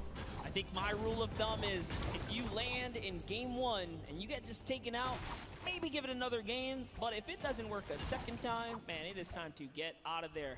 As Brendan Urie takes out Justin Jones. Wow. And Courage JD shuts down Valkyrie right out of the game. Listen, Xavier Woods as well is down. We just talked about losing in the early game. Nick A30 had so many eliminations last time. This is why. If you land Fatal Fields, he's ready to bring it to you, and it looks like he's got himself a flint knocking. Xavier Woods, man, all that smack talking. Even Royalistic are not doing so hot, unfortunately. Well, this is Nick A30 we're talking about. Pretty fearsome. Pretty fearsome here, but over on the other side, Courage JD, Brendan Urie, we saw Courage eliminate Valkyrie. She's been gone. That's it. Back in the lobby, waiting for that next bus. That's right. And Brendan took out someone else there. It was Justin Jones. But over on your right-hand side, guys, here's the format. Don't forget, 15th. We'll get them a couple points. That's a long way out, up to 10th, and then 5th as a duo. And last but not least, that Victory Royale. Every elimination up until that point, or up until then, is worth 1 point. But a little bit of a skirmish going on here is Courage is getting shot up, so he's already lost the shield. He's down to just bandages. He needs to make something happen, man. He's got to find a half shield, some minis, anything at all, even a med kit to get him back up to the 100. Brendan's in the same position, right? They don't have much to work with. Ammo looking very, very sparse right now. Basically, whatever's in the gun is what they have. Yep, no shield. Barely anything else. They're in like a weird pinch here. Those players have that high ground. And when a good player lands a shot like that, that just gives them confidence. Like, hey, they don't even have shield. I hit both of them. That's why Taven Bryan's pushing up here. He's got the 100 shield already. And you got to think, too, as well, right? Like, you send a few shots their way first, and then you waited 30 seconds before sending more shots over. If you don't see blue numbers, which is those shields, you're like, oh, they're probably at 75 off of whatever we hit them for. So you know they're looking to hunt these players down. They want to shut down Courage JD. Look at this. They're just making rounds. Are they in this house? No, not in this one. I'm loving these angles right here. Lemonix is just looking around right now. He's on the hunt. Slurper Juice is already ticking here. So with every second that passes by, his health is going up. Shots coming in from the side, using this little bit of distraction. He's going for that high ground. Little 1-2 right there. It's his now to take. Only got a handful of builds. Now he's got the drum gun in hand. He also even has the swarm flip, but look at this. Tavern finds Brendan Urie. He is gone. Where is Courage? He gets picked up. That's it. Ooh. Oh! Wait a minute. If I heard this right, Chandler Riggs got a pickaxe elimination. I think we got to go to this replay. I got to know. Chandler, go! Reliving The Walking Dead, saying, get away from me, zombie. Can't he find it? Dude, that was aggressive. Look at him go here, just beating down players. No weapons, doesn't even need them. Wow, that really was like The Walking Dead, because all you had afterward was a pistol. That's it. Right. Back with Ninja. Man. Oh, his teammate's down. He's probably just got to abandon him. He's got to say, look, you know what? We're not really in a good spot to take this. Maybe would just fail. Now, if you're Ninja, you got to think, I can't let this just go. Look at that. Immediately turns. Muzelk going to take a face full lead there. Got to be careful. Muzelk does know how to use those weapons. He's also a daily Fortnite player. Hopping back to the Happy Hamlet one-shot girl. You know, I'm not going to lie. Very happy to see Julie here. This morning she woke up. She was saying, not feeling too hot. But in the end, she went to the doctor, got it all taken care of, and now she's joining us. Very happy to see her here. So, of course, Fortnite fans, if you're tuning in, please just go send some love her way. I know she'd very much appreciate it, but look at this zone right now. You know, these guys are sitting very comfortably in Happy Hamlet. And, you know, there's this play space they've got to work with. Some of it's in the water. Ooh, another very weird zone. Super south zone here. Whenever that happens, it typically leads to more congestion, but hopping in with Jarvis, who's got this high ground. We're at Paradise Palms. Jacob lands in a nice little stinker right there. It's going to flush him out. And And he's peeking. He knows where he's at. This is more ticks for Jarvis. That's another 15 health. Sends in a second. Doesn't quite connect that time, but at least he knows. All right, this box has been flushed out here. Gives his teammate a little bit of time to kind of gather together. Myers is just a little too far here from Jarvis, though. That's good. I really like, even if you didn't necessarily get a bunch of damage over, you're just using that to buy yourself a little bit of time, collect yourself, meet back up with your duo, and then reassess the situation. Now, Jacob, he's making a pretty aggressive push here. He knows that Jarvis is up on that hill, and he's trying to just be a little more aggressive. He's trying to find an angle if possible, but he's like, look, we don't need to be fighting head on right now. Let's just keep moving. Let's just make it into safety, and then we'll kind of deal with this threat in a little bit. Yeah, you got to respect it. He's definitely trying to back off right now and see if he can find the prime time opportunity. Maybe bait him in and get a couple shots. That's why he's backing up here, seeing if they can fall for this little bit of a trap to expose themselves. But that's going to kind of diffuse itself. We got back to Cody Walker and Lachlan here. Now, Lachlan, if you were watching the elimination feed, he just picked up Pokimane. She has been eliminated. Lachlan, codename Elf, codename Locky here. He is hungry for more. He sees the player running there. A few great shots. They're on very low HP, and there you go. Martin Doherty is picked up as well. And, you know, this is looking like a whole different game. The last one, we were barely at 70-plus players alive. You know, it took a little bit of time, but I think we got that first game jitter out the way. This is only Storm Wave 1. Leading into the second zone here, and look at the shots haven't stopped. I mean, Lachlan is disgusting, all right? He's ready. He is honed in, looking for more players. Look at this, man. They are in the storm. Now, they don't have too far to go, but this is just damage you don't want to be taking right now. Oh, and there is a baller there, so see Lachlan running straight for it. He's going to have to dip out on Cody. Sorry, bud. He's like, I'm going to be okay. Just make it into safety. I think, so Cody, I feel like he probably should have transferred the ball over to Cody just because he's got a shield to work with, but I think he's making this aggressive play because he's trying to get ahead of Cody, just make sure there's no one just ahead of them. Because if they make a wrong rotation, they could be cleaned up off of it. Yeah, when it comes down to the storm, definitely is, or begs the question, right? Hey, you got a storm flip, you'll be okay for a little bit if you desperately need it. He does have a med kit as well, so yeah, he's okay here, but hopping over with Matt Judon here, and FBX Sad there, and a little bit of a fight. RO Grimes got the high ground, but look who it is. Airwalks taking up two players. He doesn't care. He's right in the box here. His teammate's gone down. Airwalks versus Scarlet and Ellie here. Snickers are coming out. Airwalks is chewing it up. Sad actually got the pick there, so this is not looking too good for Airwalks. I think too much smack talk in the previous game. Scarlet does take him out, and now Sad's making a full-on push here. FBX Sad. Here comes the Dynamite. That storm flip just going to minimize the affected play space, force people into Sad's clutches here. He's looking to find another elimination. He's got himself that slurp, but don't forget that's healing over time. He's got to just wait it out. Another storm flip coming out. Okay, run for the hills. Don't forget this is 5 damage to your HP. And look at this. They've only got so much room to work with right now.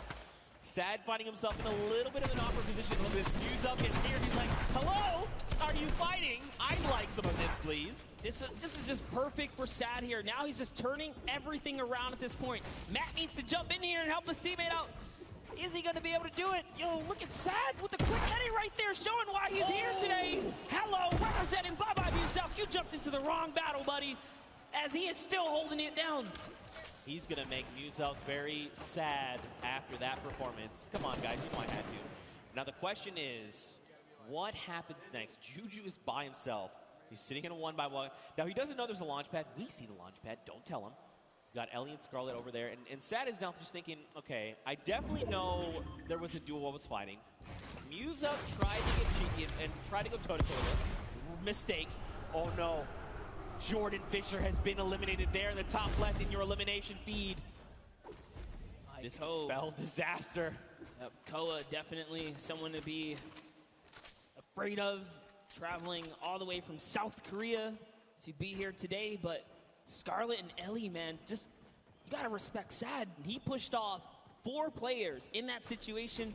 Matt Judon, unfortunately, just wasn't doing or contributing too much in those final moments, so he really was up there just kind of putting it all down. Took out Muselk, but get Ellie here. Scarlet, they're out. This slip trim is going to be so helpful as he zooms by Another fight. He's like, all right, time to start dolphining. This is what we call when you're in the slipstream. You just kind of come out and then kind of go back in, then launch up, and then come back down.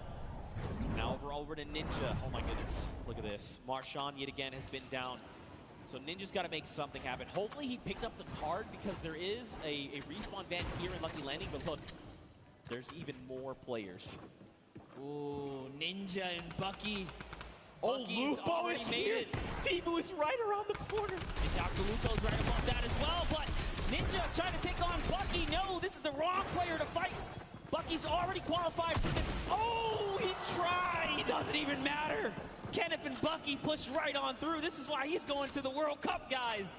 And that's going to be their first elimination. You can see, too, when Bucky picked up the elimination there with Kenneth, there was big smiles. They're like, that's Ninja. You know that's a confidence booster. Yes, I got to meet Bucky's mother and Bucky. We did a little bit of a interview earlier today, and she said she's his biggest supporter. She almost said, I believe word for word, said, I fangirl for my son, and that's her biggest supporter. But that's so awesome. That's the kind of support you love to see in the Fortnite community. But you know, around here, I'm curious. What's our boy Dr. Lupo doing? Let's take a moment to see. So remember, Jordan Fisher got picked up. There he is, giving the finger gun. I like it. Loadout's looking pretty good. He's got that single shadow bomb if he's got to try and make himself to safety. So if I'm Dr. Lupo, I'm thinking, all right, what do I need to do here to get placements first, right? Let's at least make it into that top 15 first. Then I'll look to pick up elims. You know, people are not going to really be paying attention to a single player if he's playing it right, playing it slow, playing it a little bit sneaky. But, I mean, there's still quite a number of big names left in the lobby. Aiden, Flakes Patriota, Nick A30, Cloak, KU, Lachlan, Bruce Brown, just to name a few, Nick Merckx as well. That's right, and don't forget, guys, if you see something you like, make sure you guys use that hashtag SummerBlockParty and hit us up on social media, guys. We love to see the clips and those interactions. I'll be sharing everything that comes my way. But we saw some players hiding. It was Scarlet who's in the field, and looks like they turned Cloak now. They're sending off some fire shots here. Jacob sending in the dynamite. Nice little window play here. He's got that right camera peek. Is he going to be able to find a little opportunity? There's one. Well, just kind of putting in some pressure. Other team was ready. You know, if you're playing Fortnite for any extended period of time, you know what that distinct dynamite sounds like. 70 over onto that player, though. That was a blue number, so the question is, how much shield do they have left? Were they on 100? Were they less? Jacob wants he already knows. He hit the dynamite, so he's going in right here. Look at, he's just trying to get this shot, and that's one! Great shot on Douglas! He took the wall so quick! And now look at this, someone else trying to build above him, and Jacob is saying, look, there's someone trying to aggress. Got to build. Got to make sure we can get around him, but do it in a good way to make sure we get this next rotation safe. And look at this. Jacob's like, look, we got to start making our way over. Come on, make your way over to me. The power, though. He's in a tough spot right now. Yeah, but I love it. They just counted it out as a huge victory for them, right? You know what? We got the elim. Just got to back out of here now. Bye-bye to your teammate. Get some fresh loot. And they're off. They're going to get the next zone. And Flake, man, if he gets too aggressive, you got to understand, this guy already took good care of your teammate. Oh, that's what happens. Jacob says, he didn't forget about you, buddy. Thanks for coming this way, and takes him right out the game. So while Connor's sitting here like, all right, you know, we should probably make this rotation, his duo partner's like, I've been watching this guy. All right, yeah, no, he's like, listen, like, yeah, we'll make the rotation, sure. God, Ewok here, check it out. Over with Kurt. Waiting, biting. They've got a launch pad when they need to bail. Looks like Kurt also had that RPG in hand. Look at the loadout coming in right now. Ooh, I like it. And they're in the current safe zone. Feeling pretty good. And I love this right here. Ewok rocking that Falcon jersey to represent her teammate. Ben Kurt, who's on the Falcons. That's pretty cool right there. A little bit of extra love right there. You can see she's throwing out a couple pings right here, trying to communicate with their duo. For an opportunity here. I like that Ewok is pre-editing things. She's waiting. She's not confirming it. She's saying, if we need to bail, I've got the editing ready. Here we go. Launch pad comes out. That's the kind of things, those little things are going to help level up your gameplay when you're playing Fortnite. And now here we go. Ewok looking to get aggressive. I mean, look, we know Ewok is insane. She's about to show you guys why. Someone's letting out some shots. Her teammate is split up. What's she going to do? She's got to back him up here. look at the thought process there as well. We know shots are coming in, and instead of her trying to figure out where the player's going, she's trying to reinforce their move, making sure this is as stable as possible. You hear explosions. She's going to pass over some half shields here, some of the minis, excuse me. And now this is when things, and what's good too, is they're in the next safe zone. There's, oh gosh, Nick A30 is here. Oh, it's Nick who's bothering them over in the box.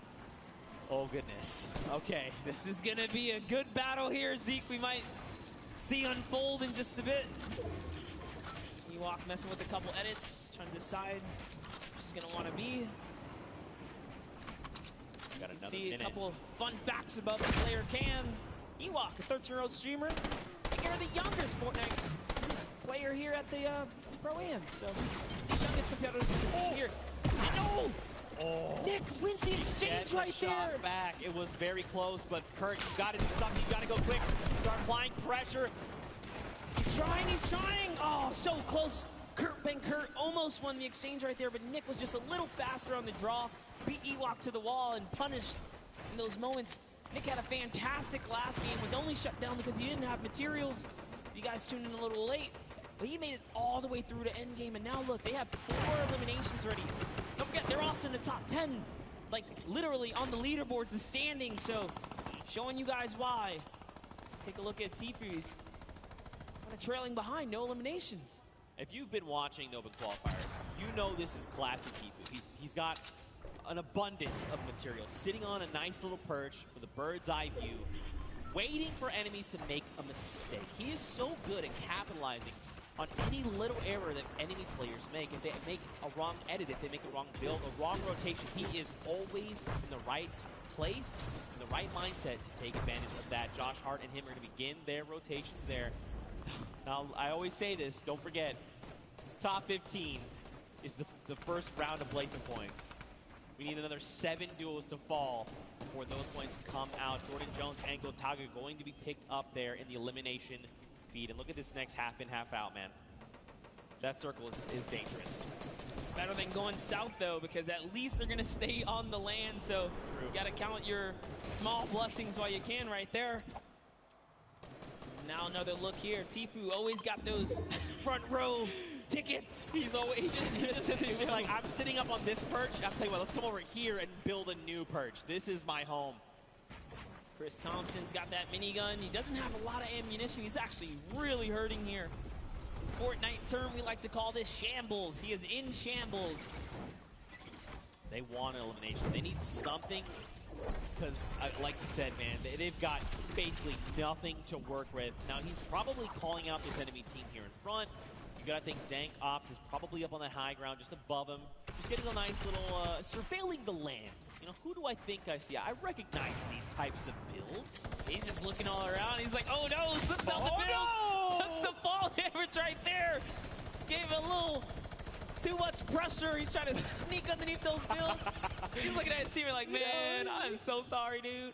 He was maybe a little too focused up on what the task at hand, you know, what was in front of him. Look at this, Aiden. He's ready, man. He's swooping in like an eagle, just taking away the high ground from everyone else. Aiden is our #1 elimination leader in this current round so far, guys. He's at 5 elims. Oh.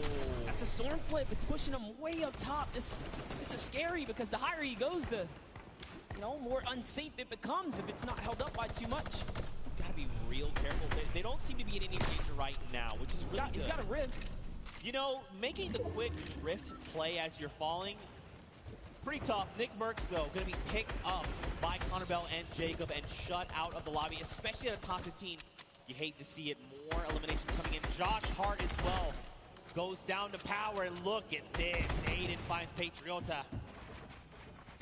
Dude, I see Bucky all in the Elam feed as well right now. So Bucky looks like he's having a great game. Out comes the rift to go. Oh, it's time to rotate. Lachlan picks up Cloaksy. Wow. And look at this, Lupo finding more eliminations as well.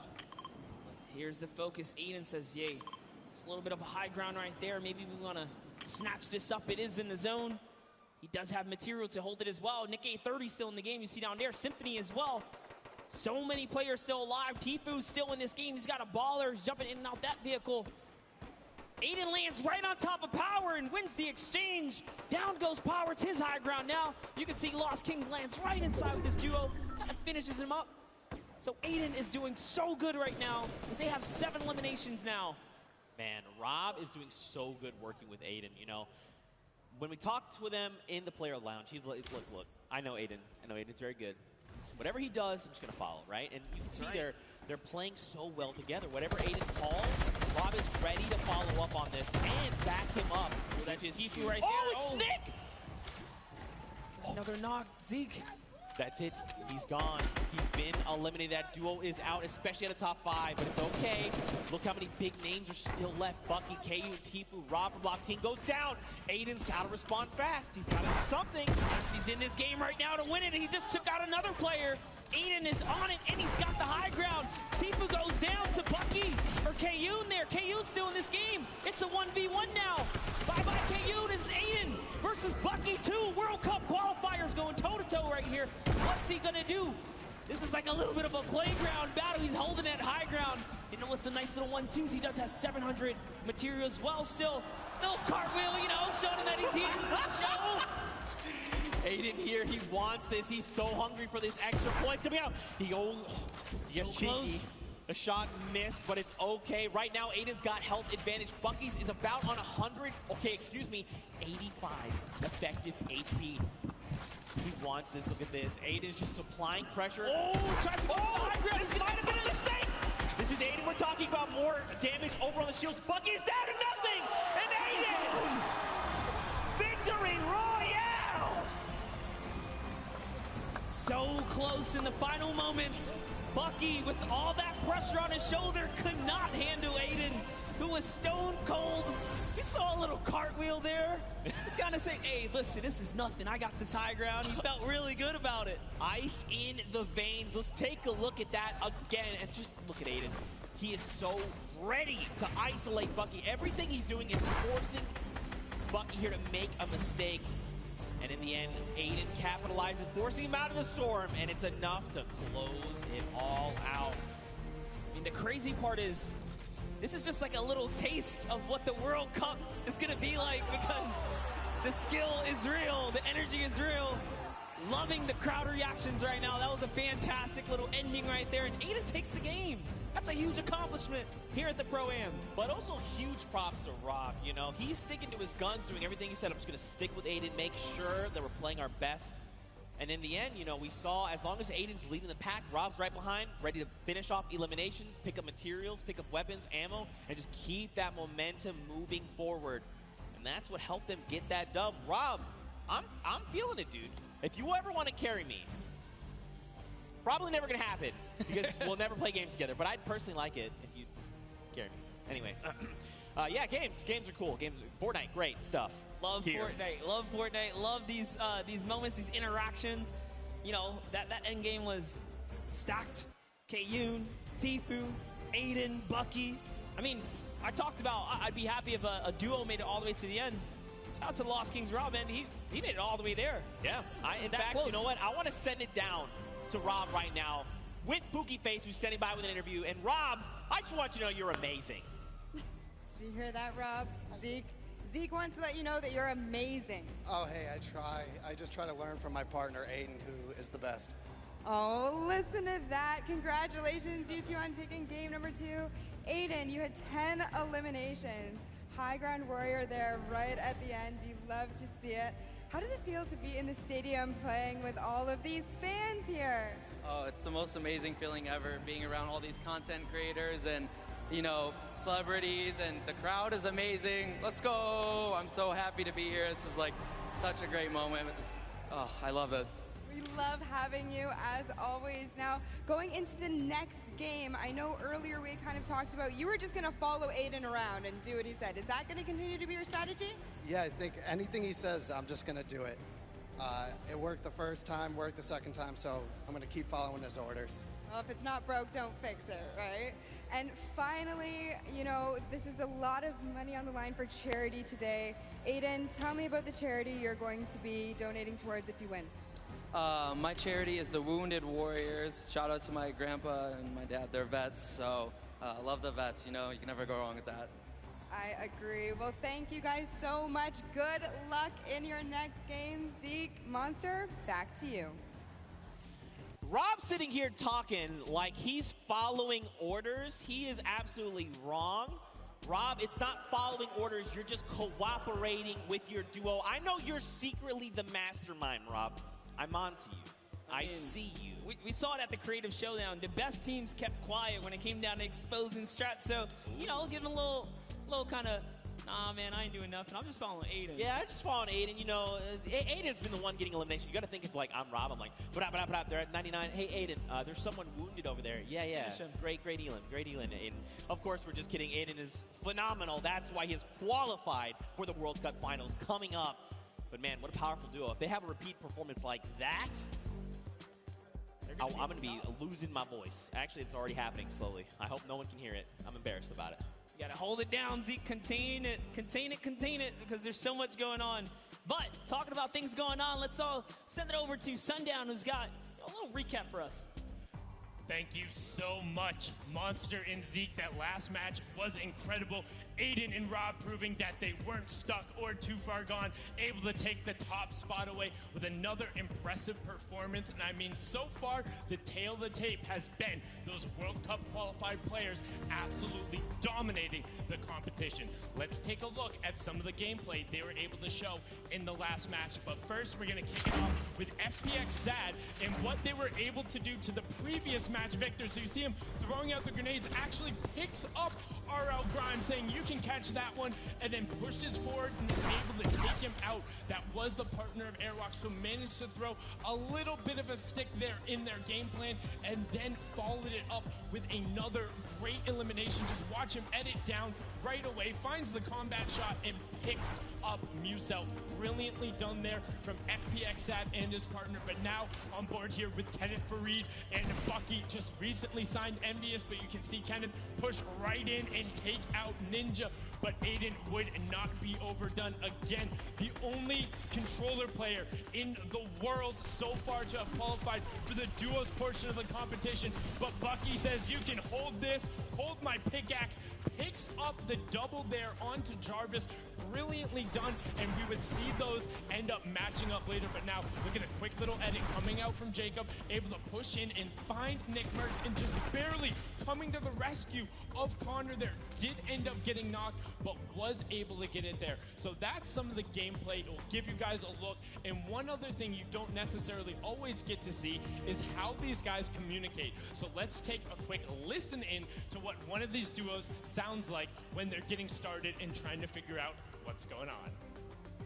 I think they might have dipped. They might be down in the basement though. In the basement of my house, of yeah. my home? Of your home, dude. Of my home?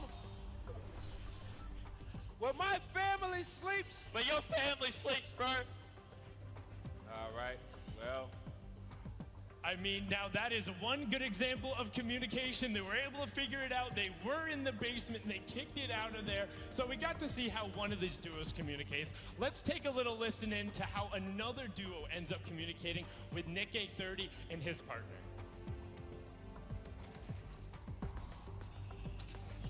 Oh, he just RPG'd me.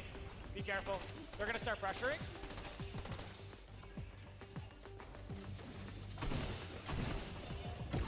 Got one down. Getting pressured. He's low. He's no shield. Okay. Got Nice, Joey. Let's go, dude. Okay, let's try to get all this stuff. I think the other person's mask fell down, so let's just not even worry about it. We just got.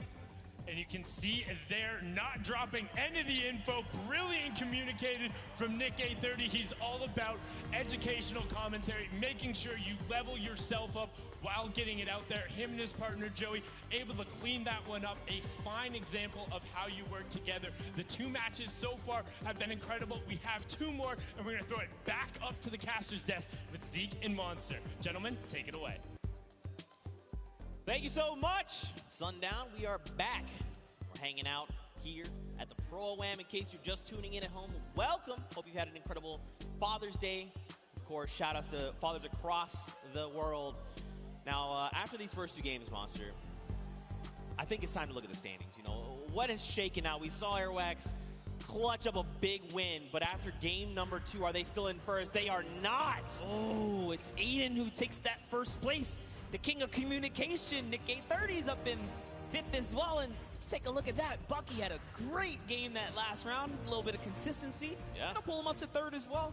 And Airwalks just kind of bumped down. They could not earn any points that round right there, and that shows you consistency is going to be everything. Not just one big kind of game is going to hold you up here. Right. You got to play all 4 relatively good, or you're going to fall behind. That's right. A lot more consistency has to come out of Airwax, but again, more players here. Your top 20 currently. Now, Fortnite fam, I got a question for you.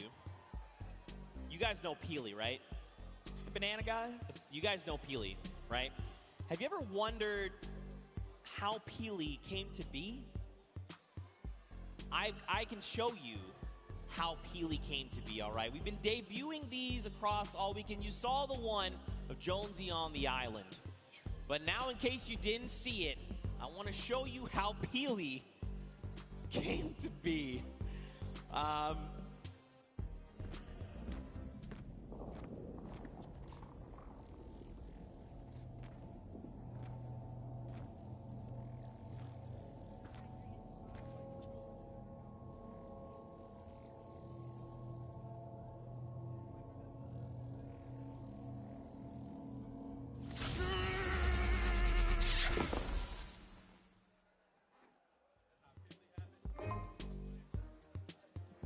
Those are cute. I love it. I like it. I like it. We'll be debuting more of those over the weekend. Maybe you were here yesterday. You got to see some, but we're going to have more to show. But of course, Fortnite fam, after those 2 games, they were pretty heated games. I think we need to go to a break, all right, a little short break. But stick around because our house DJ, Mike Realm, is going to be spinning. So Mike Realm, take us out.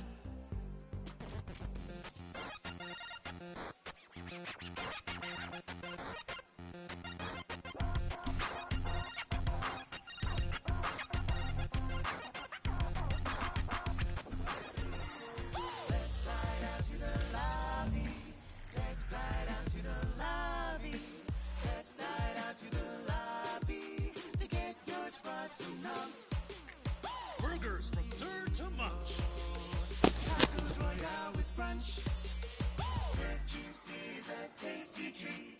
For Lil with Peely and Pizza Pete. Let's slide out to the lobby to get your swats and numbs. Let's slide out to the lobby to get your swats and numbs.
Prepare to be skewered!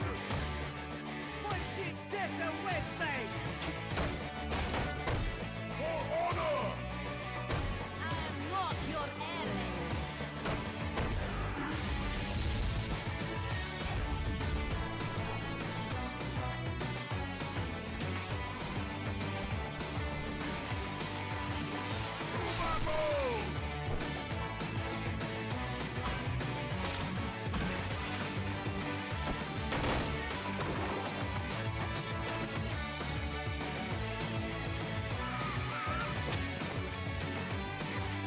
Stand aside! Enemy sorted!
The behemoth threat looms from beyond the horizon.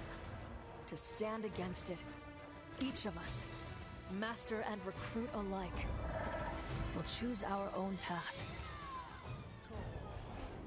Whatever it is you seek, every hunt offers the chance to earn glory, trophies, or at least a battle scar.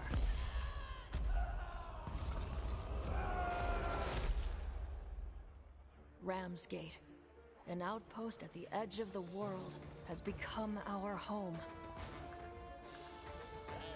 And as long as we draw breath, it will not fall.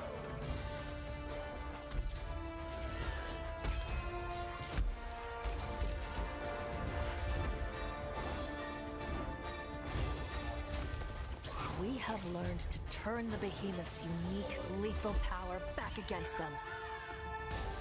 And we do it in style. The behemoths are changing, evolving. And so we forge new bonds, together, one hunt at a time. Live on the edge of every moment, Slayer.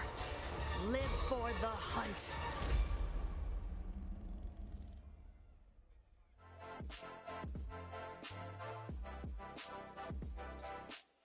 Hey guys, Monster Defense here, down in the player lounge, and I'm joined with Pokimane. All right, what's up, Fortnite fan? We're hanging out with Wildcat.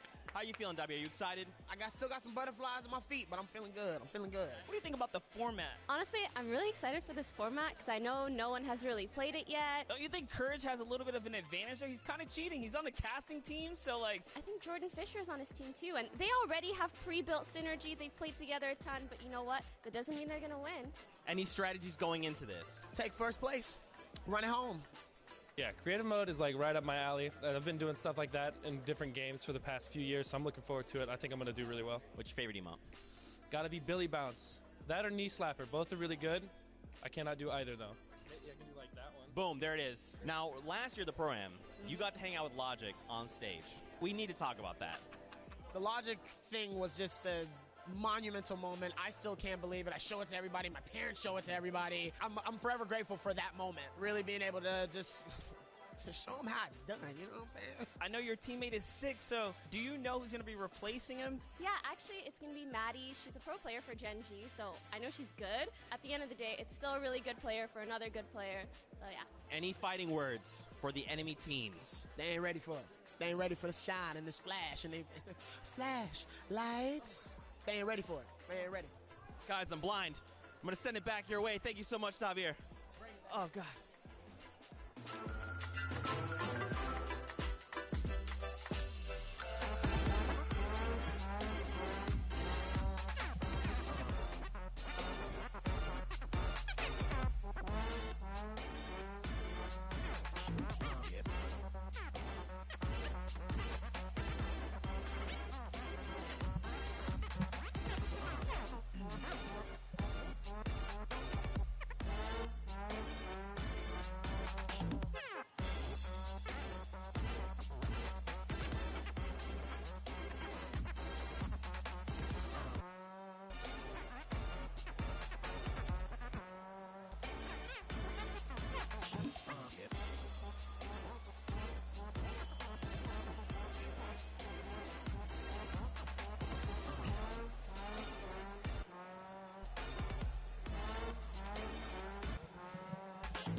Huge shout out to Mike Realm, our in-house DJ, for spinning all weekend long for the summer block party.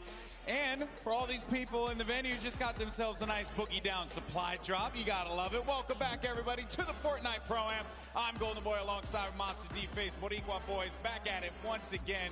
And we're looking forward to calling games 3 and 4, the conclusion of our second Fortnite Pro-Am. And we have had some great games today, man. Like, I've been watching in the back, blown away, talking to a lot of our players, and everyone's feeling the pressure. And that is exactly what I wanted out of this one. I wanted people to get sweaty on that stage. Sweaty like me, because this is my first crowd I'm, casting for. But let's jump into the standings, guys, and take a look at, where our competitors are standing here, Golden. Aiden is going to be sitting at the top with one of the members of Lost Kings. They'll have 1 victory royale, 16 eliminations, and 31 points total. Airwalks and RL Grime, off of that stunning Game 1, will sit at 2nd place. Perhaps they can climb and take the top spot yet again. You also see likes of Tfue and Josh Hart, Symphony, as well as Jordan Lachlan with Cody Walker. Then as we go further down low, you start to see some players not out of it quite yet. We still have 2 games remaining, and I'm looking forward to seeing some of our top players, I should say, are going to be cooking up for us here. A lot of strategy talk, a lot of discussion regarding what they're going to do going into Game 3. But ladies and gentlemen, the forum, are you ready for Game 3? Oh, no, we got to do that again. Ladies and gentlemen, are you ready? Yeah, that's what I like to hear. Everyone's geared up. They're loading into the island. The countdown is going to begin. And Monster, I have to say, there are some threats out there on the island. Who are some of the players that you want to see dominate in Game 3? Yeah, I've already talked up Ewok at the start, so I'm going to let her kind of chill for a second. But let's start to talk about Bucky FPS and Kenneth Fareed, who are standing in 3rd place right now. But Golden Boy, we're loading into the game right now. Here we go. That's right, folks. Game 3 underway. Let's see who's going to come out on top with that coveted victory royale. And there you see all of our players starting to populate on screen. And, this has been such a fun event. Been talking to a lot of people here, asking them who they want to win. And, a lot of people have told me they want Ninja, Marshawn Lynch to win. And I get it. I totally get it. But there are some quality players also that are out there that a lot of folks may not know about, just like, mentioned Airwalks from Europe. This guy is so good, so talented. And a huge shout out to RL Grime, his teammate, because he knows how to throw down in some Fortnite, Monster. Yeah, you'd be surprised. And like I said, I was talking to him in the player lounge. RL Grime was so shy. He was like, nah, dude, I don't want to do this interview. But, Airwalk stepped up to the plate. To see them come out here and start slinging down, that is actually one of the best things. You least expect it. Had a conversation actually with Vic Star and Martin Star earlier about some of their more creative strategies, if you will. Fortunately for them, they got caught by a boombo that hit both of them. And when I say boombo, I mean literally one shot on a boombo actually took both of them out in, I believe it was game 2. They're trying to get a little crafty with it, play the outside game, and I say that literally because their strategy, from what they told me, has been to build up as much materials as they possibly can and then build around the edge of the island to wherever the circle is going to be. It's not the, you know, it's not the best strategy. Definitely not their goal. You know, at least they have a plan. At least they have a plan. Put this into context. They want to get materials, and then like cliff dive off the side, like hanging off the side of the map. That is correct, sir. Oh boy. It is not. Look, I was talking to them. I did not have the heart to tell them that it was a bad idea. I felt like they have to just make their own bed and sleep in it, you know? But we're going to glance past that because Cloak actually went right for that baller, but ends up getting punished for it immediately. He's getting tagged up. You're going to have to Shadow Bomb out of there, and he's going to be down to 56 HP. We'll have that blue burst SMG. It's not the best weapon to have there. Along with that gray heavy AR, finds a player in front of him, able to do some damage, but Cloak is going to be out of the game yet again, and that is going to become as courtesy, actually, from Marky Locaras. Yep, valiant effort there, but off to the dusty divot we go. TB and our frags still in this game right here. Kind of showing up. He's here for that early game. Take a look at the feed.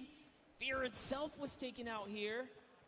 JT Brown and frags. I'm impressed with JT Brown. You want to know why? Because I've been competing for a very long time, my friend. And JT Brown showed up repping a jersey. I love that. When you're out there playing with a jersey, you know it's game time. You know you're serious, and you're out there to win. That's what it's all about. That is right indeed, but oh no, Dr. Lupo and Jordan Fisher here already have taken out Hannibal. They're hunting for Jarvis. We saw Jarvis. This is his landing spot. He likes Paradise Palms. He's been ran out of here. Rent was due. He didn't have it. He just pushed out of Dodge. Jarvis is going up here. Oh, it's actually Myers who's his teammate there. So Jarvis and Myers are still here. Yeah, still hanging around. Dr. Lupo, Jordan Fisher, right in front of him. The tension's building here as everyone waits, edge of their seats. What is going to happen? Jordan Fisher, no slouch when it comes to Fortnite. Placed 4th in last year's event. He also games Fortnite pretty regularly. Check out his content on YouTube. I believe he calls his community Fish Fam. Fish Fam. Which I'm mad, but he should have been the Fish Fam yesterday, but instead he was Llama Record Jump. I mean, lucky he was, because they took first in the Creative Showdown. That's true. That's true. Nice little accolade to put into his... If there was one player, though, Monster, in this instance, really, it's Jarvis. That is the one that I would be so concerned about if you're Dr. Lupo and Jordan Fisher. Oh, yeah. That's just not an easy one to deal with, not an easy player to deal with. But what's really nice is a vending machine that's a gift that keeps on giving. You got yourself a purple combat shoddy, a coveted weapon, something that you'd want to have in the early game. And Reina Washio is going to be around the outside here with Lowry right next to him. Where's Bell at? That's my concern. Where is Bell going to be positioned right now? Yeah, from a look of it, like Washlow might have just breezed off. No, it's the wrong turn right there. Going to be shot. Oh no! Oh, the sandwich. She seems like such a kind soul. How could you do that? Man, that is rough. Struggle City, population 1. But hey, good sport, big smile on her face as she understands. She, gave it all she got right there. And there are a lot of players that this game's been out for so long now that players have really just improved. They've grown, and the quality of player in general has just skyrocketed from even where it was for last year's Pro-Am. Yes, just to see in today's event, like we're going to move in zones here. It's not like, oh, everyone's going down and by Storm Wave 5 or 6 the game's over. No, it's going to 7, almost 8. Yeah. Surprising. And Yuri and Courage JD here. Still in the game, little bit of baller action. We know Bell's up at the Polar Peak area. Marky Lacuris is over at Frosty Flight, so all kinds of players nearby. He's got to be careful. Just trying to catch up to Courage. Other names that are still going to be in this as well. Tim the Tech Man, Aiden, our winner from the last game. Nick A30, Typical Gamer, Action Jackson, as well as Dr. Lupo, Ewok. Those are just some of the names that are going to continue to remain as some of the action has slowed down here. And there's typical gamer, as I had mentioned earlier, with Jimmy O Yang. Maybe they could bust a move on the dance floor. This is the place to do it. Jimmy. He's got the bush. Never trust the bush. Yeah, the bush works, man. Take that shot and be okay, so it's definitely worth holding on to. And whoa, typical greedy guy, you know, maybe you want to take care of Jimmy, you know, give him the baller. You already got the 2 Elands. Yeah. He says, nope, I'm going to use this baller, man. Looking out for himself here. See how that ends up turning things around, but they are going to be right next to this, you know, the air highway, right? So they will be able to use this and get around the map. Slipstream is great for rotations. Those of you guys are unfamiliar with the zone is coming from the left side all the way to the right side of the map. Marshawn Lynch and Ninja still in the game. And looking for a target. Marshawn Lynch, if he connects with someone here, that will be crazy. Highlight of the Pro-Am, hands down. Beast mode.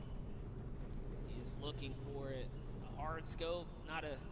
Gotta be careful, though. Not a piece of fear in him. He's just sitting still, doesn't care. It's all good. You gotta be careful, man. I mean, there's, luckily for them, by Lazy Lagoon, there's no one there, but, you know, I hate when I just standing on the outside like that. It gives me anxiety. I, like, freak out. I can't do that. It's a big no-no in the Fortnite world, but who cares? He's Marshawn Lynch. He's here to battle. He's got his partner, Ninja. Ninja's putting down some shots here. Marshawn doesn't quite know where Ninja's firing him, but he's looking for it. He's trying to see if anyone's in that slip. Oh, there they are right there. 2 players, and another one can be inside of the ball. It doesn't connect with the shot. Marshawn Lynch hits 75 blue. Nice tag there from Marshawn Lynch. The baller, though, player gets back into it, and now the shots are starting to come in, and Ninja has to support his teammate. He's going to go into the baller, and I respect that, but you got to support your teammate. Maybe build him a little 1-by-1 a ramp just to give him something to cover himself with, and he's going to give Marshawn the baller. What a good guy. Leave it to Ninja. Good guy, Ninja. And I was just reading the lips of Marshawn. He said, oh, man, I was so close. He almost hit that headshot, but he's got to feel good, you know, get your hands a little dirty here, showing that he's going to put up some damage too, right? Put up some numbers here. Just off. Trying to figure this baller thing out. Action Jackson. Oh, what are you doing? You deep. Look at them. Demarius and Action Jackson. Wait a minute. Hold on. No, this isn't going to happen. Surely this isn't going to be an ambush, dude. This is an ambush waiting to happen here. This isn't how it's going to happen, folks. Ooh. If it happens, I'm going to lose my mind. Let's not give it away, but I'm not saying anything. You know who's in that city, right? I'm not saying anything. I'm just gonna let, it's like National Geographic. I'm just gonna watch it. Here it happen in real time. And you know, PJ knows, and this is the thing that it kills me because he's okay. Oh no. Uh-oh. Oh dear. Oh dear. Is it time? Marius. He has no idea. He has no idea. Oh, he's gonna pop up behind Dr. Lupo. They have no idea. You never trust the push, but Demarius is gonna get chucked down. Oh, the humanity. Demarius is gonna be out of it. And now Action Jackson's gotta look to fight this one in a 1v2. But Dr. Lupo and Jordan Fisher, they read that like an open book.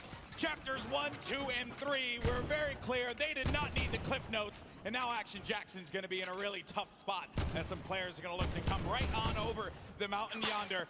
And he needs to defend himself, losing out on his teammate Monster. This is not looking good for Action Jackson. No, it is not. The shots are still coming in here, and the plan was just all foiled in those moments right there when he couldn't get the exchange. Action Jackson's trying his best, but shots are coming from left and right. He's getting a little taste of his own medicine here as the ambush did not pay off, guys. For him, Dr. Lupo is slowing down the fire. They're just chilling right now. They do also have to kind of bounce back, right? They were shot up. Devastating series of events there for Action Jackson. Dr. Lupo caught completely off guard, as well as Jordan Fisher. You can never trust the bush, man. I'm telling you. That's like some Season 2 stuff. Yep. You would never thought you'd see someone use a bush like that. That was like Flossin level plays there. I would love to see that pay off, though, Golden. It's so close. That would have been the best payoff. Clip of the day, for sure. But Dr. Lupo, oh no. He's going to be in a lot of pain, and Dr. Lupo goes down. And that is going to come from Kurt Benkert, as well as Ewok. Ewok gets the elimination. Dr. Lupo, one of her favorite content creators, but Ewok's here to win. That's right, and that's one great shot. Connects up, comes up over top. That's a second right there, and the Rift goes out. Oh, she's on the run. She's chasing it down. You're not gonna let this one go away. Oh no, no, you know you're a solo. She's got you hurt. All shields gone as well. There's Doesn't another matter. player there too. I don't know if you saw that at the corner of your eye, Monster, but another player lingering about and then goes right back to the well again. Second little rift right there. And the chase is going down. This is some high-speed Fortnite chase action happening here. The Geyser. Oh boy. This is great. Oh no, but Ewok's actually going to get tagged from the side. No, the question is, can Kurt keep up at this point? She's gone so far. This is full commitment. No turning back now. 35 wide on that damage there, and Jordan Fisher, try as you might. Ewok got the target and will be benefiting from a slurp juice as well as a lot of shields. Now, she just has to have Kurt Benkert get to her so that they can shield up and get back into this game. How vicious of her to chase him across the map right there. Jordan Fisher is a treasure, okay? Not quite like a national treasure like myself, but no, a treasure not like you, no. Nonetheless, Ewok has no respect. and you know what? I respect that. Yeah. I respect the hustle. That's what I wanted out of this competition. Oh boy, here's Tfue looking to knock on someone's door. Trying to see if he can catch that wall. He's trying to single out. What floor are you on here? He doesn't quite know. He's going to back up. Back to his teammate Josh Hart. There's a lot of players nearby. Any ruckus right now caused will just attract attention. So just say, you know what? Let's hold this high ground. Still early in the game. A lot of great players here as well. TB now frag. Sad from FPX. Uselk. Aiden. There goes Pokimane and Joe McHale over in the distance. Tank Ops going to be in this one. Uselk by himself. The pride of Australia right here, folks. Uselk. There he is. Going off those dance moves. That's the pride. He's gonna hate me for saying that. Also, Ninja just got an elimination. Saw that on the feed. We'll keep tabs of that one. Some players still in this. I believe Jarvis is going to be our elimination leader at 4 elims total right now. You're doing a good job holding in there.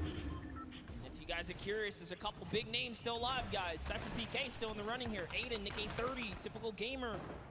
Golden touched on. K-Yoon still in this. So there's plenty of talent, plenty of players, competitive and celebs alike. Trying to see if they can crown themselves champ of this. And here comes the grenades, Golden. Oh, that is going to be some rough grenade spam that Josh Hart's needing to build around. And again, I do want to give a huge shout out to a lot of our players here. Folks like Josh Hart, you know, Bosa as well. The way that they play, they clearly put a lot of time into this game. And it's been really fun to watch them. A difference from last year's Pro-Am, where everyone was still finding their feet when it came to playing competitive Fortnite.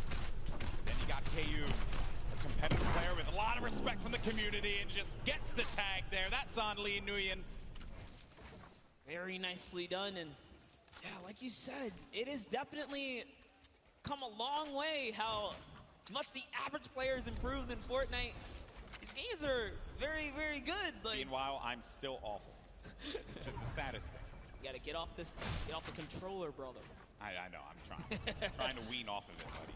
Shout out to the controller guys. You guys are loved and respected here. But all right, Reggie Jackson, what you got? You got some in front of him here. That's shot. Nice little 21. It's Cypher PK. Cypher PK is right above. Well, that's going to be a rough one. I think he called it out. Cypher lets him in. Oh, I thought that was enemy for a second. Yeah, I just saw it off the corner of my eye. Would have been a little worried there if that was the case. He let someone in and didn't do anything about it. But he'll be all right, though. Might have been a little communication hiccup there because Cypher didn't realize there was someone below him until Reggie got right in the box. Uselk was really low right here. Is he going to be able to sniff him out? Reggie's still looking. He knows. Uselk, an incredibly scrappy player. And you hear him playing the guitar. That's happening down low. He's baiting him. I love that, though. Let him know you're there, right? Do it again, Uselk. Play the guitar, Uselk. What's the worst that can happen? On laser beams, cartwheeling again. I think his keyboard might be broken. Maybe. Seems like his character is definitely having some malfunctions over here, getting a little cardio on the side of the desert. One could definitely say he's spinning.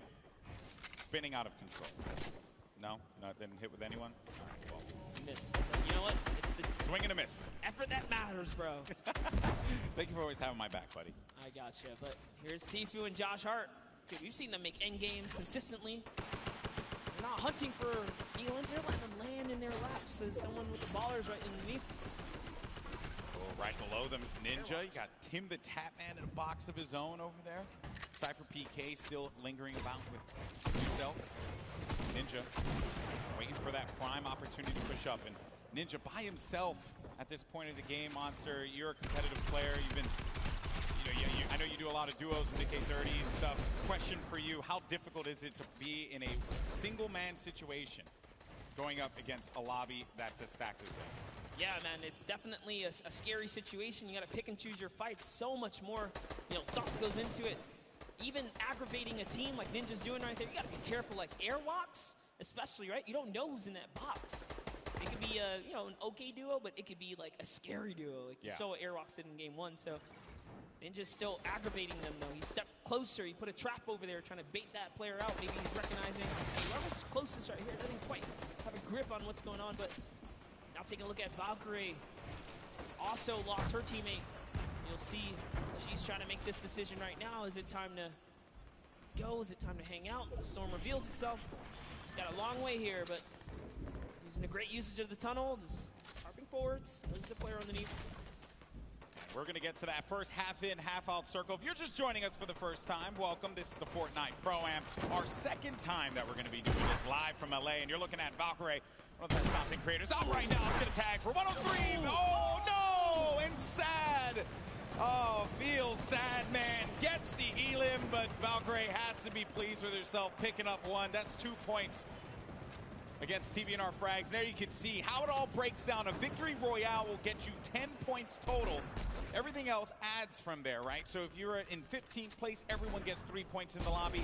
Then if you happen to make it to 10th place and beyond, everyone then gets an additional 2 points, making it 5. And then at 5th place, everyone will be able to take 7 from there. But only one duo will walk away with 10 points on that victory royale. And remember that each elimination is going to give you 1 point. So players like Jarvis and Tfue, who have 5 and 4 eliminations respectively, have managed to pick themselves up a decent amount of points for their duo. Game 3, we only have one more left after this, and then we're going to crown our second Fortnite Pro-Am champion. Don't forget, guys, Lachlan loves to rock that code Elfin, known for rocking it in-game as well. This is part of that staple brand. I mean, literally, he's like wearing it, He's quite literally wearing it. He's owning it. He even has the blonde hair to go, guys. This is serious commitment here. Pretty sure that's not a wig. I think that's his. But Lachlan's going to be playing the edge of the storm, and as the storm pushes forward, Lachlan needs to take his time and move accordingly. He cannot make any foolish plays. I believe a storm flip just went out from Lachlan.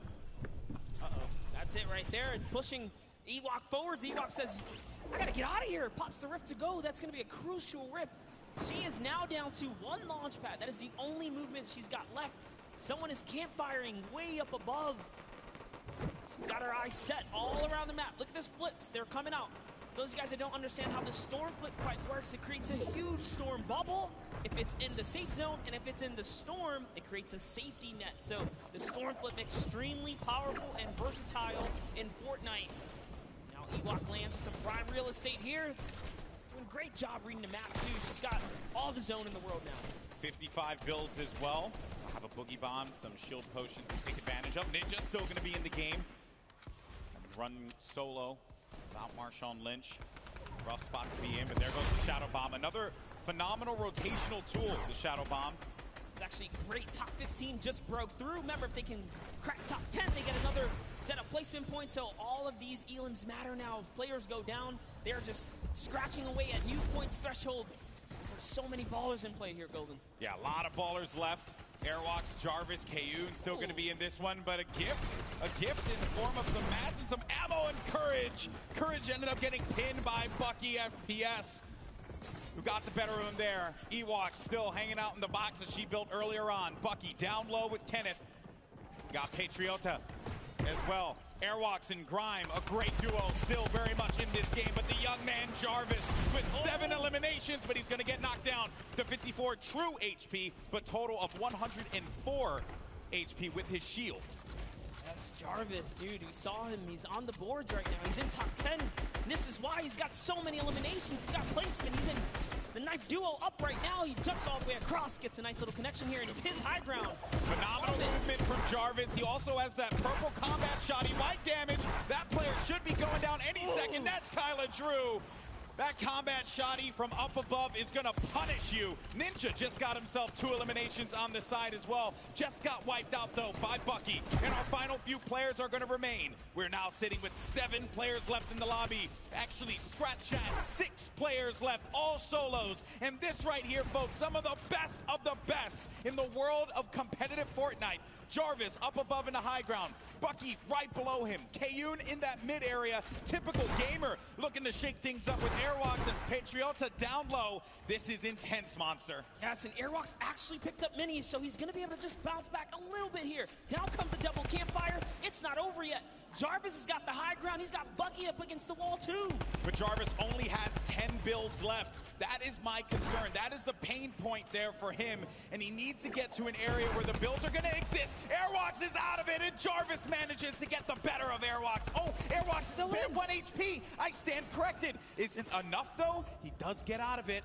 And Jarvis is looking for him. He knows that he's going to be super weak. There has to be just, you can sneeze on him and he's going to be out of this. But the shields come into play for Airwalks. It's now going to come down to 4 players remaining. Jarvis scoping it out. Does he find it? Airwalks. He knows this is a lot of pressure he's in, but Jarvis has no more builds remaining. Meanwhile, Airwalks has so much to work with.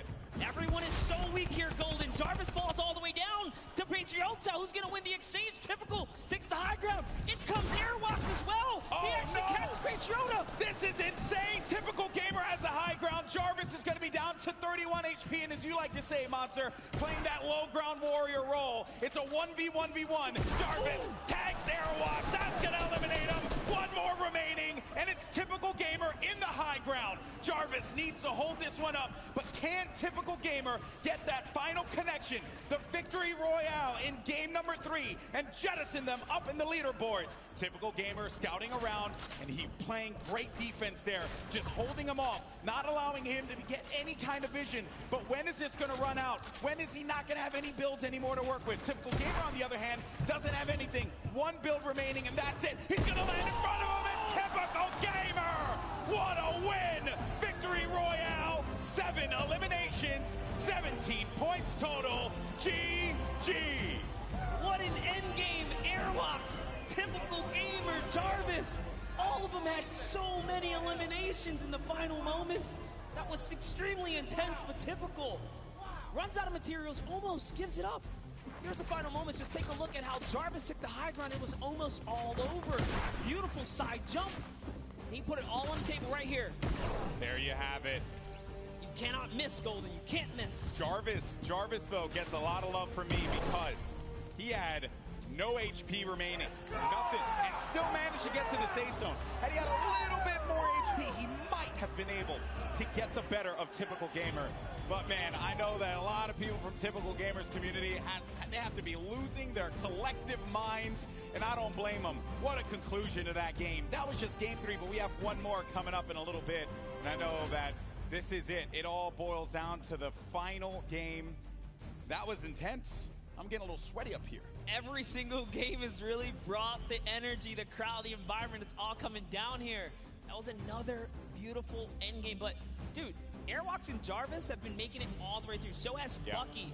Ninja showing up in these final moments. Every game matters, right? Yeah. These points add up. They add up, and surely they're going to be looking great in the leaderboard, but we'll check that in a little bit. For now, we're going to send it over to Pookie, who has our winner, Kitty, who has our winner, Typical Gamer, standing by.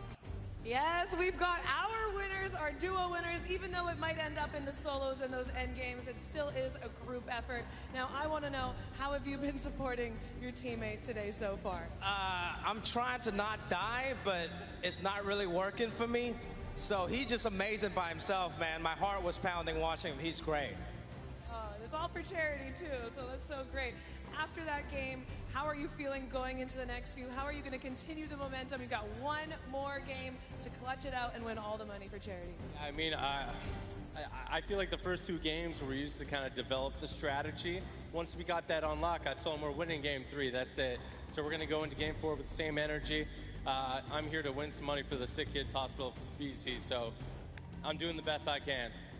Yes, as a fellow Canadian and someone that grew up in British Columbia, I thank you. That's incredible, guys. I'm looking forward to see how well you do in the next game, hopefully closing it all out and winning. But in order to do that, we've got to take it back to our casters, who are going to take us into the next few games. You guys do so good. Amazing. I didn't do anything. Yeah. I know that they're over the moon right now with how that game panned out. Typical gamer, and I got to give him some love, man, because you have a lot of great YouTube content creators that crush it on a daily basis. But Typical Gamer is the name that we see in World Cup qualifiers performing so many times at a top level. And I'm glad that finally I was able to commentate one of his games, a big moment for him, and against a quality player like Jarvis, who has really begun to grow quite a bit in the Fortnite competitive community. I think that was a pretty special moment across the board. And what a game that was. I love moments like that when it comes down to who could just be the scrappiest monster. Yeah, and in those final moments, you never know, right? And this is what makes Fortnite competitive so good. It looked like, for a second, Jarvis had it all the way through to the bone. But Airwalks, launch pads to the high ground, says, you know what? I want a piece of this. I can take this too. And in those final moments, everything shifted. Jarvis lost all of his health. Wasted materials, fell down. And then, this is Fortnite. Scramble, right? You don't even know what's going on anymore. Everything changed. But let's talk about how the first 2 games, they just kind of had to get it together. Yes. Now, game 3, things connect. The question is, can he pull through for that game 4? He's been playing well all day long. I wouldn't be shocked to see him in that top 20. He knows how to play his game to get him up into that point. You just got to get to top 15. That's when you start to earn some points, and that's where it could push you a little further up. But I know everyone wants to see where we are in the standings right now. The good news is your boy GB's got you covered. Let's go ahead and take a look, see where we are. And at the top, it's going to be Airwalks in Grime. Wow. With that, I believe it was 3rd place or 4th place that they were able to sneak away out of that one. Typical Gamer, our winner from the last game, has, as I mentioned, jettisoned himself up to 7th place with 22 points. The Victory Royale, 12 eliminations total. Airwalks in Grime, though, they need to be gunned down. Someone needs to go find them and take them down, because if you allow them to have just one more good game, here are our top 20 duos, though. See everyone here just scratching away at some points. Good to see people earning eliminations, though, just across the board as duos. Yeah, I mean, look, folks, it all boils down to these final moments here, and we're going to get into that game in a little bit. But for now, we actually have Sundown, who's going to be standing over down by the stage with a special guest. Thank you so much, Golden Boy, and we do have a special guest. I'm gonna need you guys to put your hands up in the air and wave them to give a nice big round of applause for Ewok now. Yeah, there we go, let them know. And Zeke and I took a little bit of time to practice some sign language to do our best to try and bridge the gap and make this a full experience for everyone. So Zeke, why don't you start it off? All right, I'm really nervous, so hopefully I don't mess this up. All right, so it is, hi, Ewok, how are you? I'm so excited. Cool. I am here to hold the mic. Sorry, nervous a lot. I know it's something different. Hello, my name is Sundown. Nice to meet you. Nice to meet you. How are you today? Are you excited? Yes, I'm very excited. So, what is your favorite dance? The floss. Hey, that's a good one. Now, what is your favorite weapon? The combat shotgun. That one's my favorite. Always a good choice going on there, Ewok. Now, is there anything that you want to say to the crowd?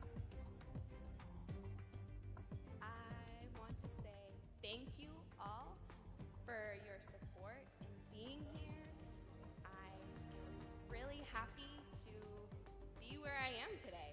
And thank you guys so much. Thank you, Epic staff, and everyone that's involved. I love you lots. Thank you so much.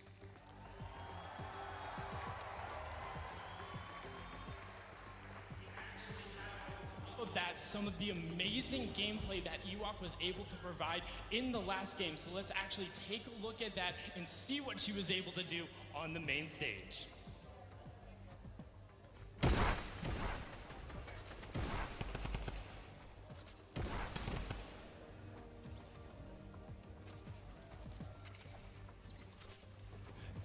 I mean, just look at it going on right here. Now, one thing you note, the chase she went through, both of the rifts, was able to chase down and pick up Jordan Fisher, and then you can turn right after. You see her signing to the partner, trying to get them back together, but she is then on her lonesome, able to get it out. You can see this was the start of that engagement with Kurt, able to get in there, get the knock. Ewok was then able to clean it up, but we weren't done there. Now, something got to note, look how smart this is. She ends up having so many shields and the storm flip, recognizes she's by the zone. So what does she do? Tunnels her way in, juggles it on, ends up getting another knock, but now look, she has all of the supplies and everything she needs to end up making it into the end game. A great finish there, a top 10 performance. Ewok and Kurt have been amazing, a staple of the community. So again, just everyone put your hands up, give them a nice big round of applause. We're gonna throw it back up to the casting desk to get into the final game. Gentlemen, take it away. Thank you so much. That was awesome. And I also, can we please give a round of applause for Zeke and Sundown for that? That is not easy to do. That is bridging gaps, really cool stuff. I know I couldn't do it. I don't even know what to do with these. So Stop that right now. I know. But no, honestly, that was very heartwarming.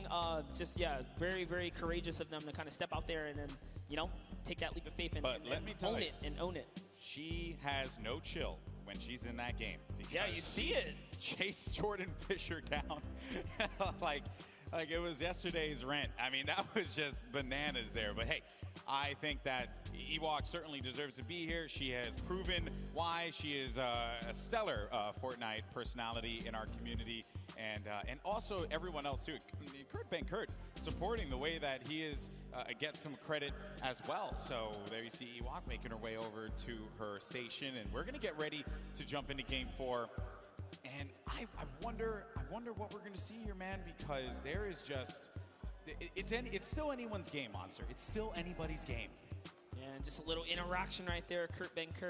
We saw welcome her back, signing to her pretty much what he can there, and that's crazy, man. To put in that effort to really communicate with your teammate. It's awesome here. That's right, folks. But are you ready for the fourth and final game, folks? Because it's about to go down. That's right. The players are loaded up in the battle bus. The island is ready for combat. Monster, are you ready? I'm absolutely ready, Golden. People in the crowd, are you ready? Then count it down, folks, because the time for talk is over. This is it. The fourth and final game of the Fortnite Pro-Am is now live, and this is for all the marbles. This is it. We saw what one game can do for these competitors. Typical Gamer finding himself in 7th place. He's on the board. So this final game matters. Can Airwalks stick around and hold his lead? Will Typical Gamer come back and follow up? Find himself in the top 3 and take a bigger piece for Charity here? Or will someone new come up and just ruin everyone's dreams and shut those down, right? Hey, everyone's going to get money for charity at the end of the day. It's all about where you place. It's a very competitive, though, nature from a lot of our guests, a lot of the people playing with our Fortnite personalities. Download, chatting with a few of them, and they're feeling it. They know that they want to perform. Golden, there's only one, or I should say one set of trophies here, so that's true. What they want.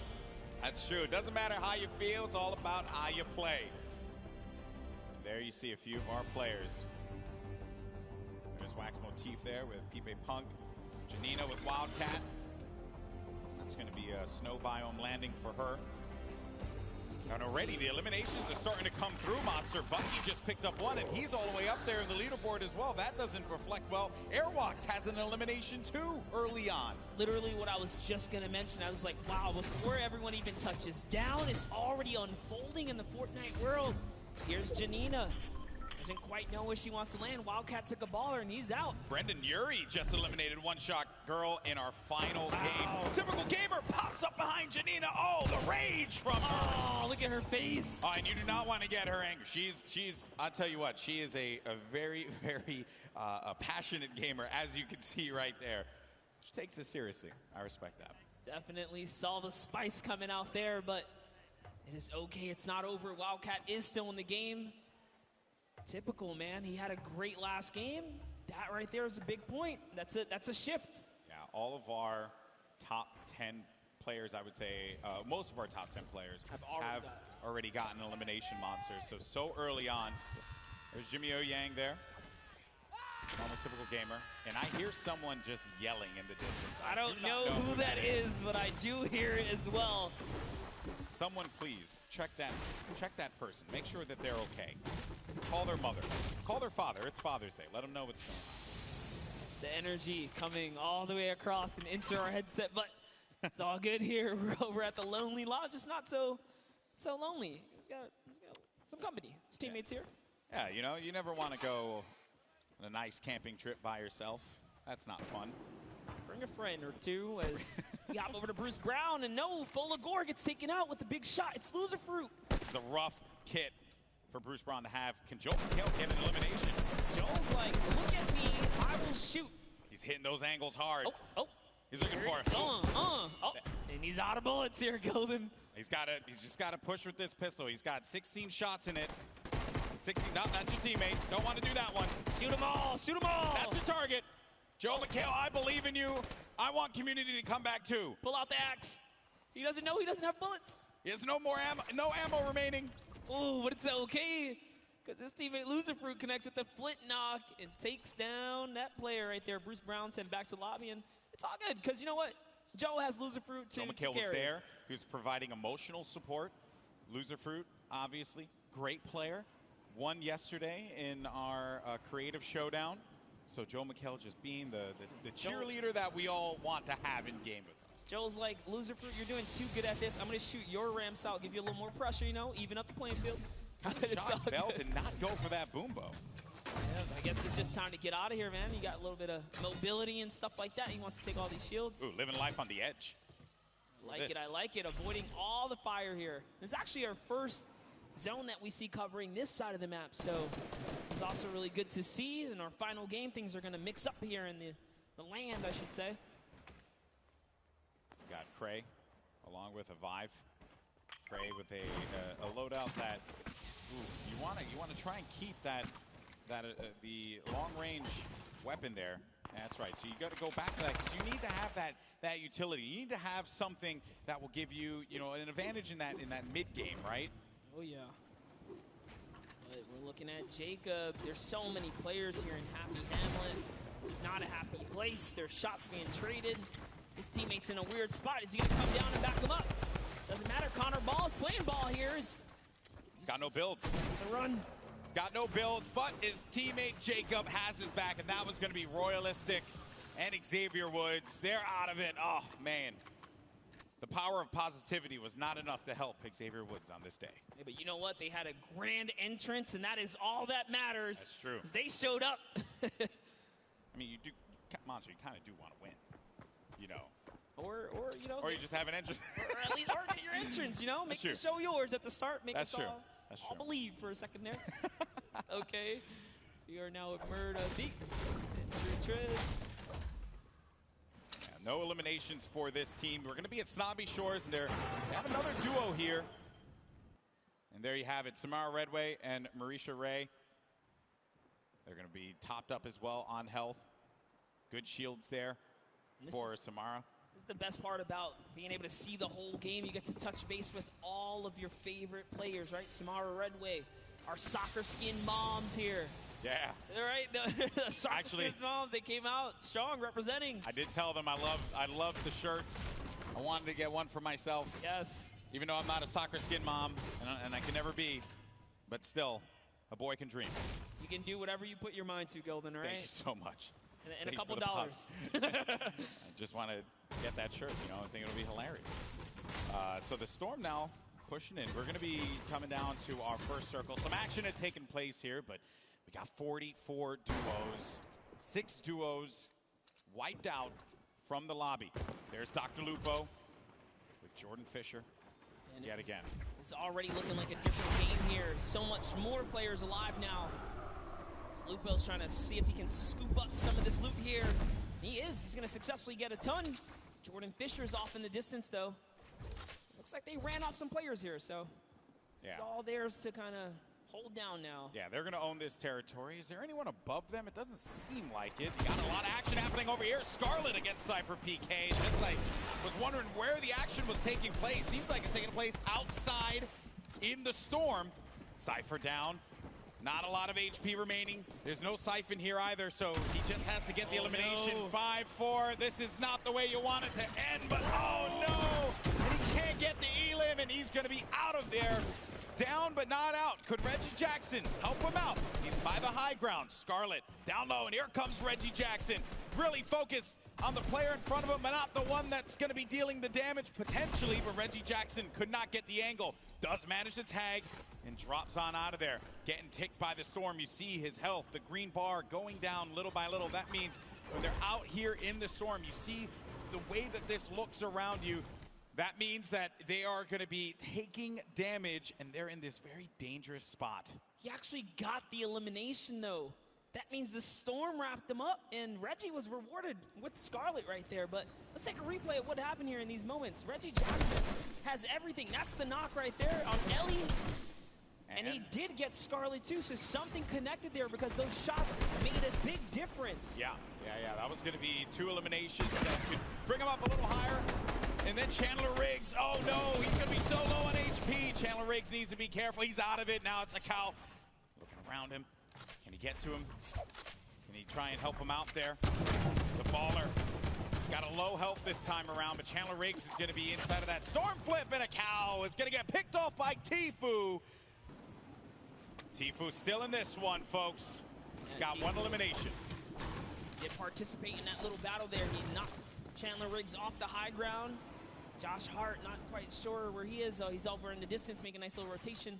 It's going to be a lot of loot for them, but Bucky. Oh. JT Brown here. Got a flint knock connect to the face from Bucky. He's going to delete frags right there. He's in 3rd place, Golden. Yeah, he is, and at this point in time, not looking the best when it comes to the... Oh, no! Bucky! He threw it all the way.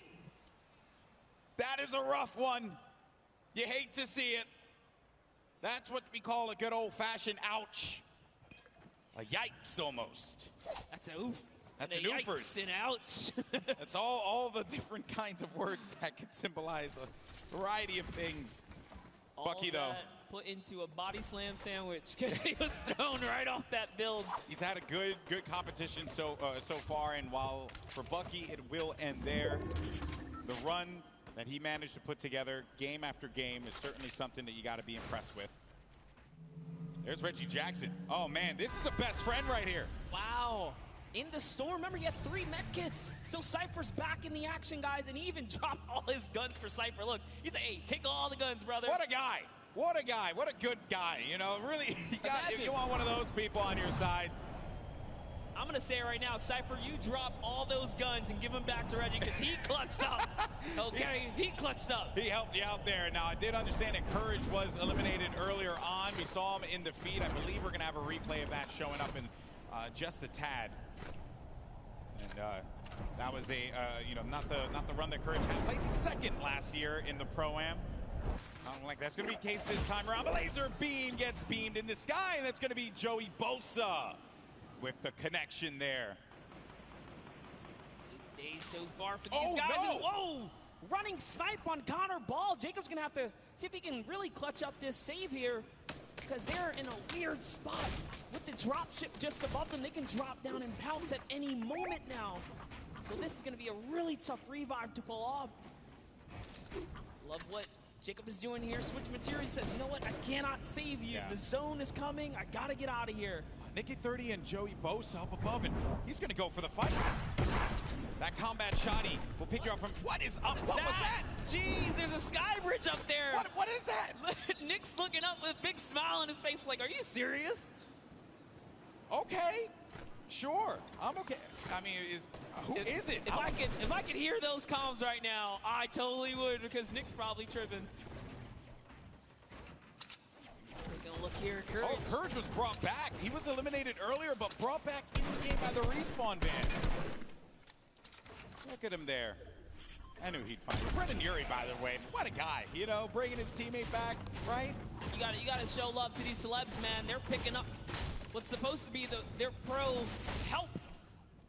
Yeah, Brendan Urie has the elimination. What about you, Jack? Yeah, what happened, Cypher? Reggie saved you, man. All in good fun, of course. Nicky30's going to have a player right in front of him. Managed to bring him down there. Has that wall ownership and gets the down.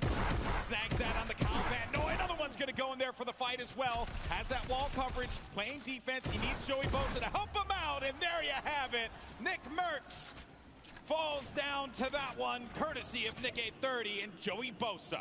Like, great teamwork. Nick just holds down the wall, waits for Joey to back him up, and kudos to Joey. Came in at the perfect time. The distraction, the counter edit, that was a great team play right there. And this is why you got to show love to both team members, because at the end of the day, this is a team game. We have duo action here. Pokimane and Martin Doherty still alive. Give themselves a little spot.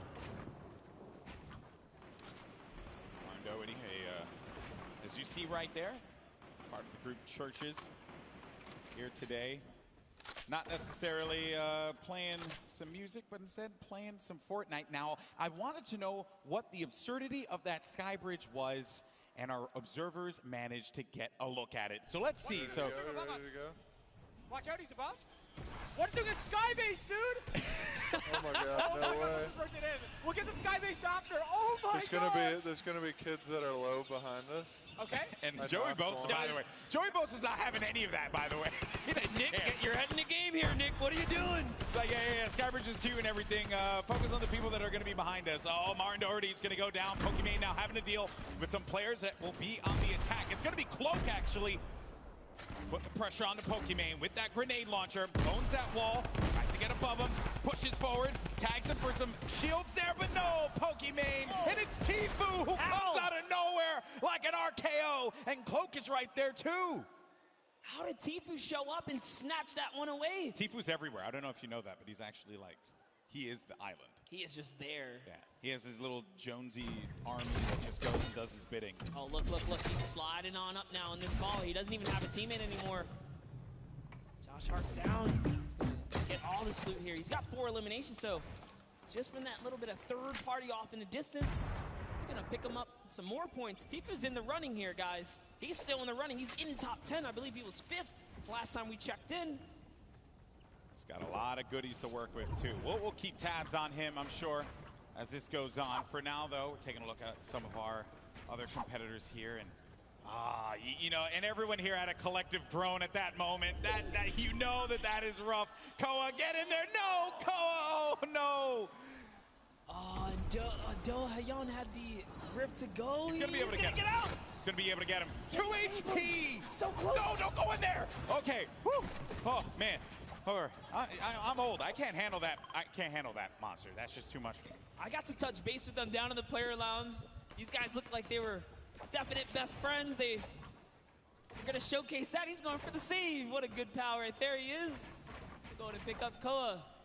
Such a clutch save. Such a clutch save. 2 HP in a dream, folks. Round of applause for Do-Hyeon and Koa.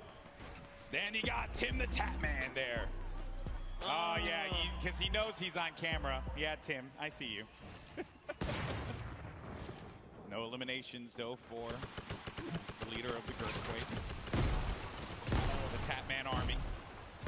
Fortunately for him, he's going to be met with an army's worth of ammo from all angles. He's trying to defend everything. Turbo building like a crazy person, but Shadow Bomb's out of there. Bro, who did you get mad? Jeez, hello, server. Way to turn on Tim the Tap Man for a second there. Got Airwalks mad, clearly. Oh, it's just all that dancing. He just did it again, dude. Airwalks might have to come down and show you what's up. That is definitely something you do not want to have happen. Airwalks has been vicious this whole game. Getting down now to the final few circles here. Storm phase is about to end in just a little bit, under a minute. You got 23 duos left in this game, 34 players remaining. Airwalks and RL Grime up above. Chris Thompson gets the hands from Tfue with 4 eliminations he has currently. I said we were going to come back and check him out. And Dank Ops. Try again next time. Tfue got the better of you. To think Tfue can take on full duo squad, like duo teams right here. By himself, he's a force to be reckoned with. Pushing players' boxes with that RPG, but Brendan Urie and Kurt still in the game here. So Stinker comes down. Brendan's got no shield. He's got no shields. He has no minis to be able to top him off with either. 77 HP. Courage isn't looking that great either. Has more shields than HP in his case. You got to share. There you go. Brendan Urie will be able to get something that will keep him going longer in this game. Did drop a couple minis right there, but Courage, man, it's looking so rough right here. You know those opponents had stinkers, so being in the ultimate low is a weird place to be. Brendan just knowing all these kind of builds down. He's lost Courage for a second here. Hey, you know what? Use it, don't lose it, right? I'm very impressed with Brendan Urie, too. Did not expect this out of him. Clearly been putting in that work. Courage said that they've been in the lab, working, perfecting their gameplay. Let's see if it pays off here, because when you're in that low ground, that's where all that training, that's where it's going to pay off, Monster. Yes, all the edits. Edits down Courage right there a little bit, but it's all good. Back up another layer, and they have zone, actually, so they're going to be okay. If they could just hold put, that placement point could just be around the corner. It's only 30 players remaining, 21 duos, so there's a lot of solo players out there. It's a big rotation to make. Flake Power takes out RL Grime, which means Airwalks is left to fend for himself here in the final moments. And also this zone by the hill, so players need to go up in order for them to remain in the safety area. Got Wildcat, who lost his duo partner, Janina, earlier on in the game, still in it. Kayun got Lost Kings there. One of the members of Lost Kings at the very least. I believe this is going to be Nick. Yeah, Nick on the Lost Kings as well. All right, but Kayun making a nice little home for himself. Nick is still in this game too. Nick Shanholz. Hurling up here, trying to find opportunity, making these edits, replacing these walls, trying to get comfortable here. And we're getting down to the wire, folks. Top 15 are going to start to get points. Tfue, for an update, has 7 eliminations. Nick 830 has 5 eliminations. Ben Kurt had 5 eliminations. Airwalks with 4. And there you see the breakdown. The Victory Royale will give you 10 points total. But you start earning points when you hit 15th place. So keep an eye on that, as well as each elimination giving you 1. Cypher PK, got a player right in his sight, but there's going to be threats coming from all different angles here. You need to just back up, disengage from the fight, and look to take down that one player that you know is going to be in a rough spot, but that circle moving for that individual's favor. Down the mountain you go. Sliding down now because the zone's way ahead and he has no more material, so instead of going for the Elam, he's getting all the way down, and lucky for him. That worked out. What a great care package. That was so much loot right there. That worked out beautifully. Reggie Jackson gets down by Ninja. There's Tfue up above, gliding about. Sees a player in front of him, owns the pyramid, but the pressure from the left side now has to refocus. He has all of this. He owns all of this. Oh no, but the player's going to be right in front of him, and it's out. Had to get out of there, and Tfue couldn't end the shots in time. He couldn't connect with the shots enough to get the elimination. It's actually Cloak who is in that box right there, but Cloak manages to get away just barely. It's fate, Monster. It is fate that these two players would only land next to one another at that point in time. Tfue said it. If he finds Cloak, he's going to push him. And take a look at the air cam right here. This is what you guys tune in for. Nick 830. Tfue still in the game. So many players are going down. Just somewhere out there as well. Cloak went down to Joey Bossa. Joey Bossa, ladies and gentlemen, this guy is a beast. Got the high ground too, I believe. Yes, Joey and Nick might be the only duo still in this game Oh, right no. here. Got to be careful. Sad's going to have his number. Gets to the other side. Oh, he's going to go down. Nick 30. He's also going to be an attack. Oh, no. He took the fall damage there. Oh, gut-wrenching there. Now we're going to be in top 10. Aiden on the high ground. Tfue as well. Putting down some shots. He is a legendary loadout for the ages. 9 players remaining, Monster. It's coming down to the wire here in the final game, folks. Every man for themselves. Symphony's got the ultimate high. Bell's in the baller trying to get this high ground. Airwalk still in this game as well, as is Tfue.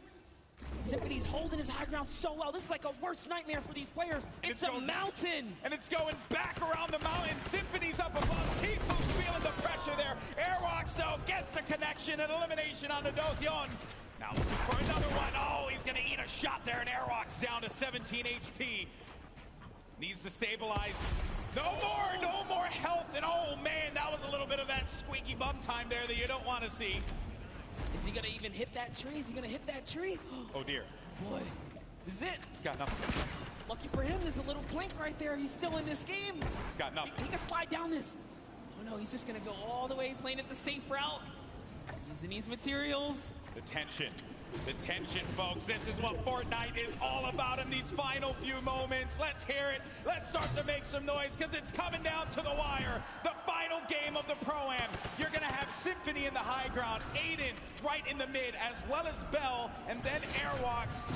And Aiden, 6 elims total. A player in front of him, but he doesn't have the HP here, Monster.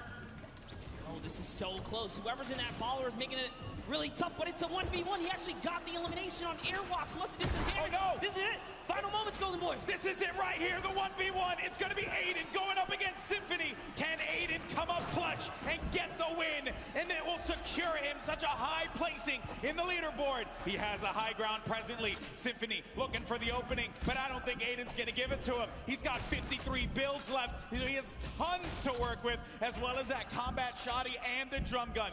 Symphony, no builds remaining for him either, and Symphony has to go down low. Aiden's waiting for it. He may not even need, whoa, he jumps on top of the box. He's looking for the opportunity. This is it, Monster. He sees him right down low, and he's gonna go for it. Continuing to hold this one down. The Storm pushing forward, forcing the activity. Oh! Symphony! Symphony with the victory royale! Right at the last moment. You love to see it. You love it. With all odds against them, Symphony turns that game around. No materials, takes down Aiden. Aiden trying to go for the highlight reel. Fortnite is all about the building, and Symphony had no builds, but Aiden, oh man, that was a rough one. He destroyed the structure, sent Aiden down low, and before Aiden could even attempt to catch himself, Symphony had the eye on the prize, and there you have it. A big win for Symphony, a veteran in the Fortnite community. What an end there, Monster. What an end. That he hit the shot, man. I love this because every single game someone else took a victory. Aiden was almost the only person to get a back-to-back. That's right, folks, and don't go anywhere because we're going to have the trophy ceremony for who won. And I'll tell you, I don't know who it is right now. We're going to have to find out in a little bit, get the leaderboards up, and then we will confirm who is the winner of the second Pro-Am. Oh, man, that was a game right there. That was a game, folks. Now, you guys are incredible. What a crowd we have here in the forum. You guys are amazing. Now, throughout the day, we've been talking about these crazy animated shorts that we've been seeing, talking about the lore of Fortnite, if you will. And here's another one. Take a look. Insano Death Squad unite. Let's do this. Ready for vengeance. We will claim our destiny. Hello. What? I thought we talked about this. Talked about what? Your outfit, man. It's just not screaming Insano Death Squad. You're crazy. This is the best. We're trying to be intimidating here. I am a fish, walking on land, breathing the air. That is intimidating. No. Go change. Are you serious? Go change or you're off the squad. Fine. so tired of this. It's like he's not taking this seriously. He gets one more chance. Behold, the mullet marauder. Now what? I'm out. I just can't even.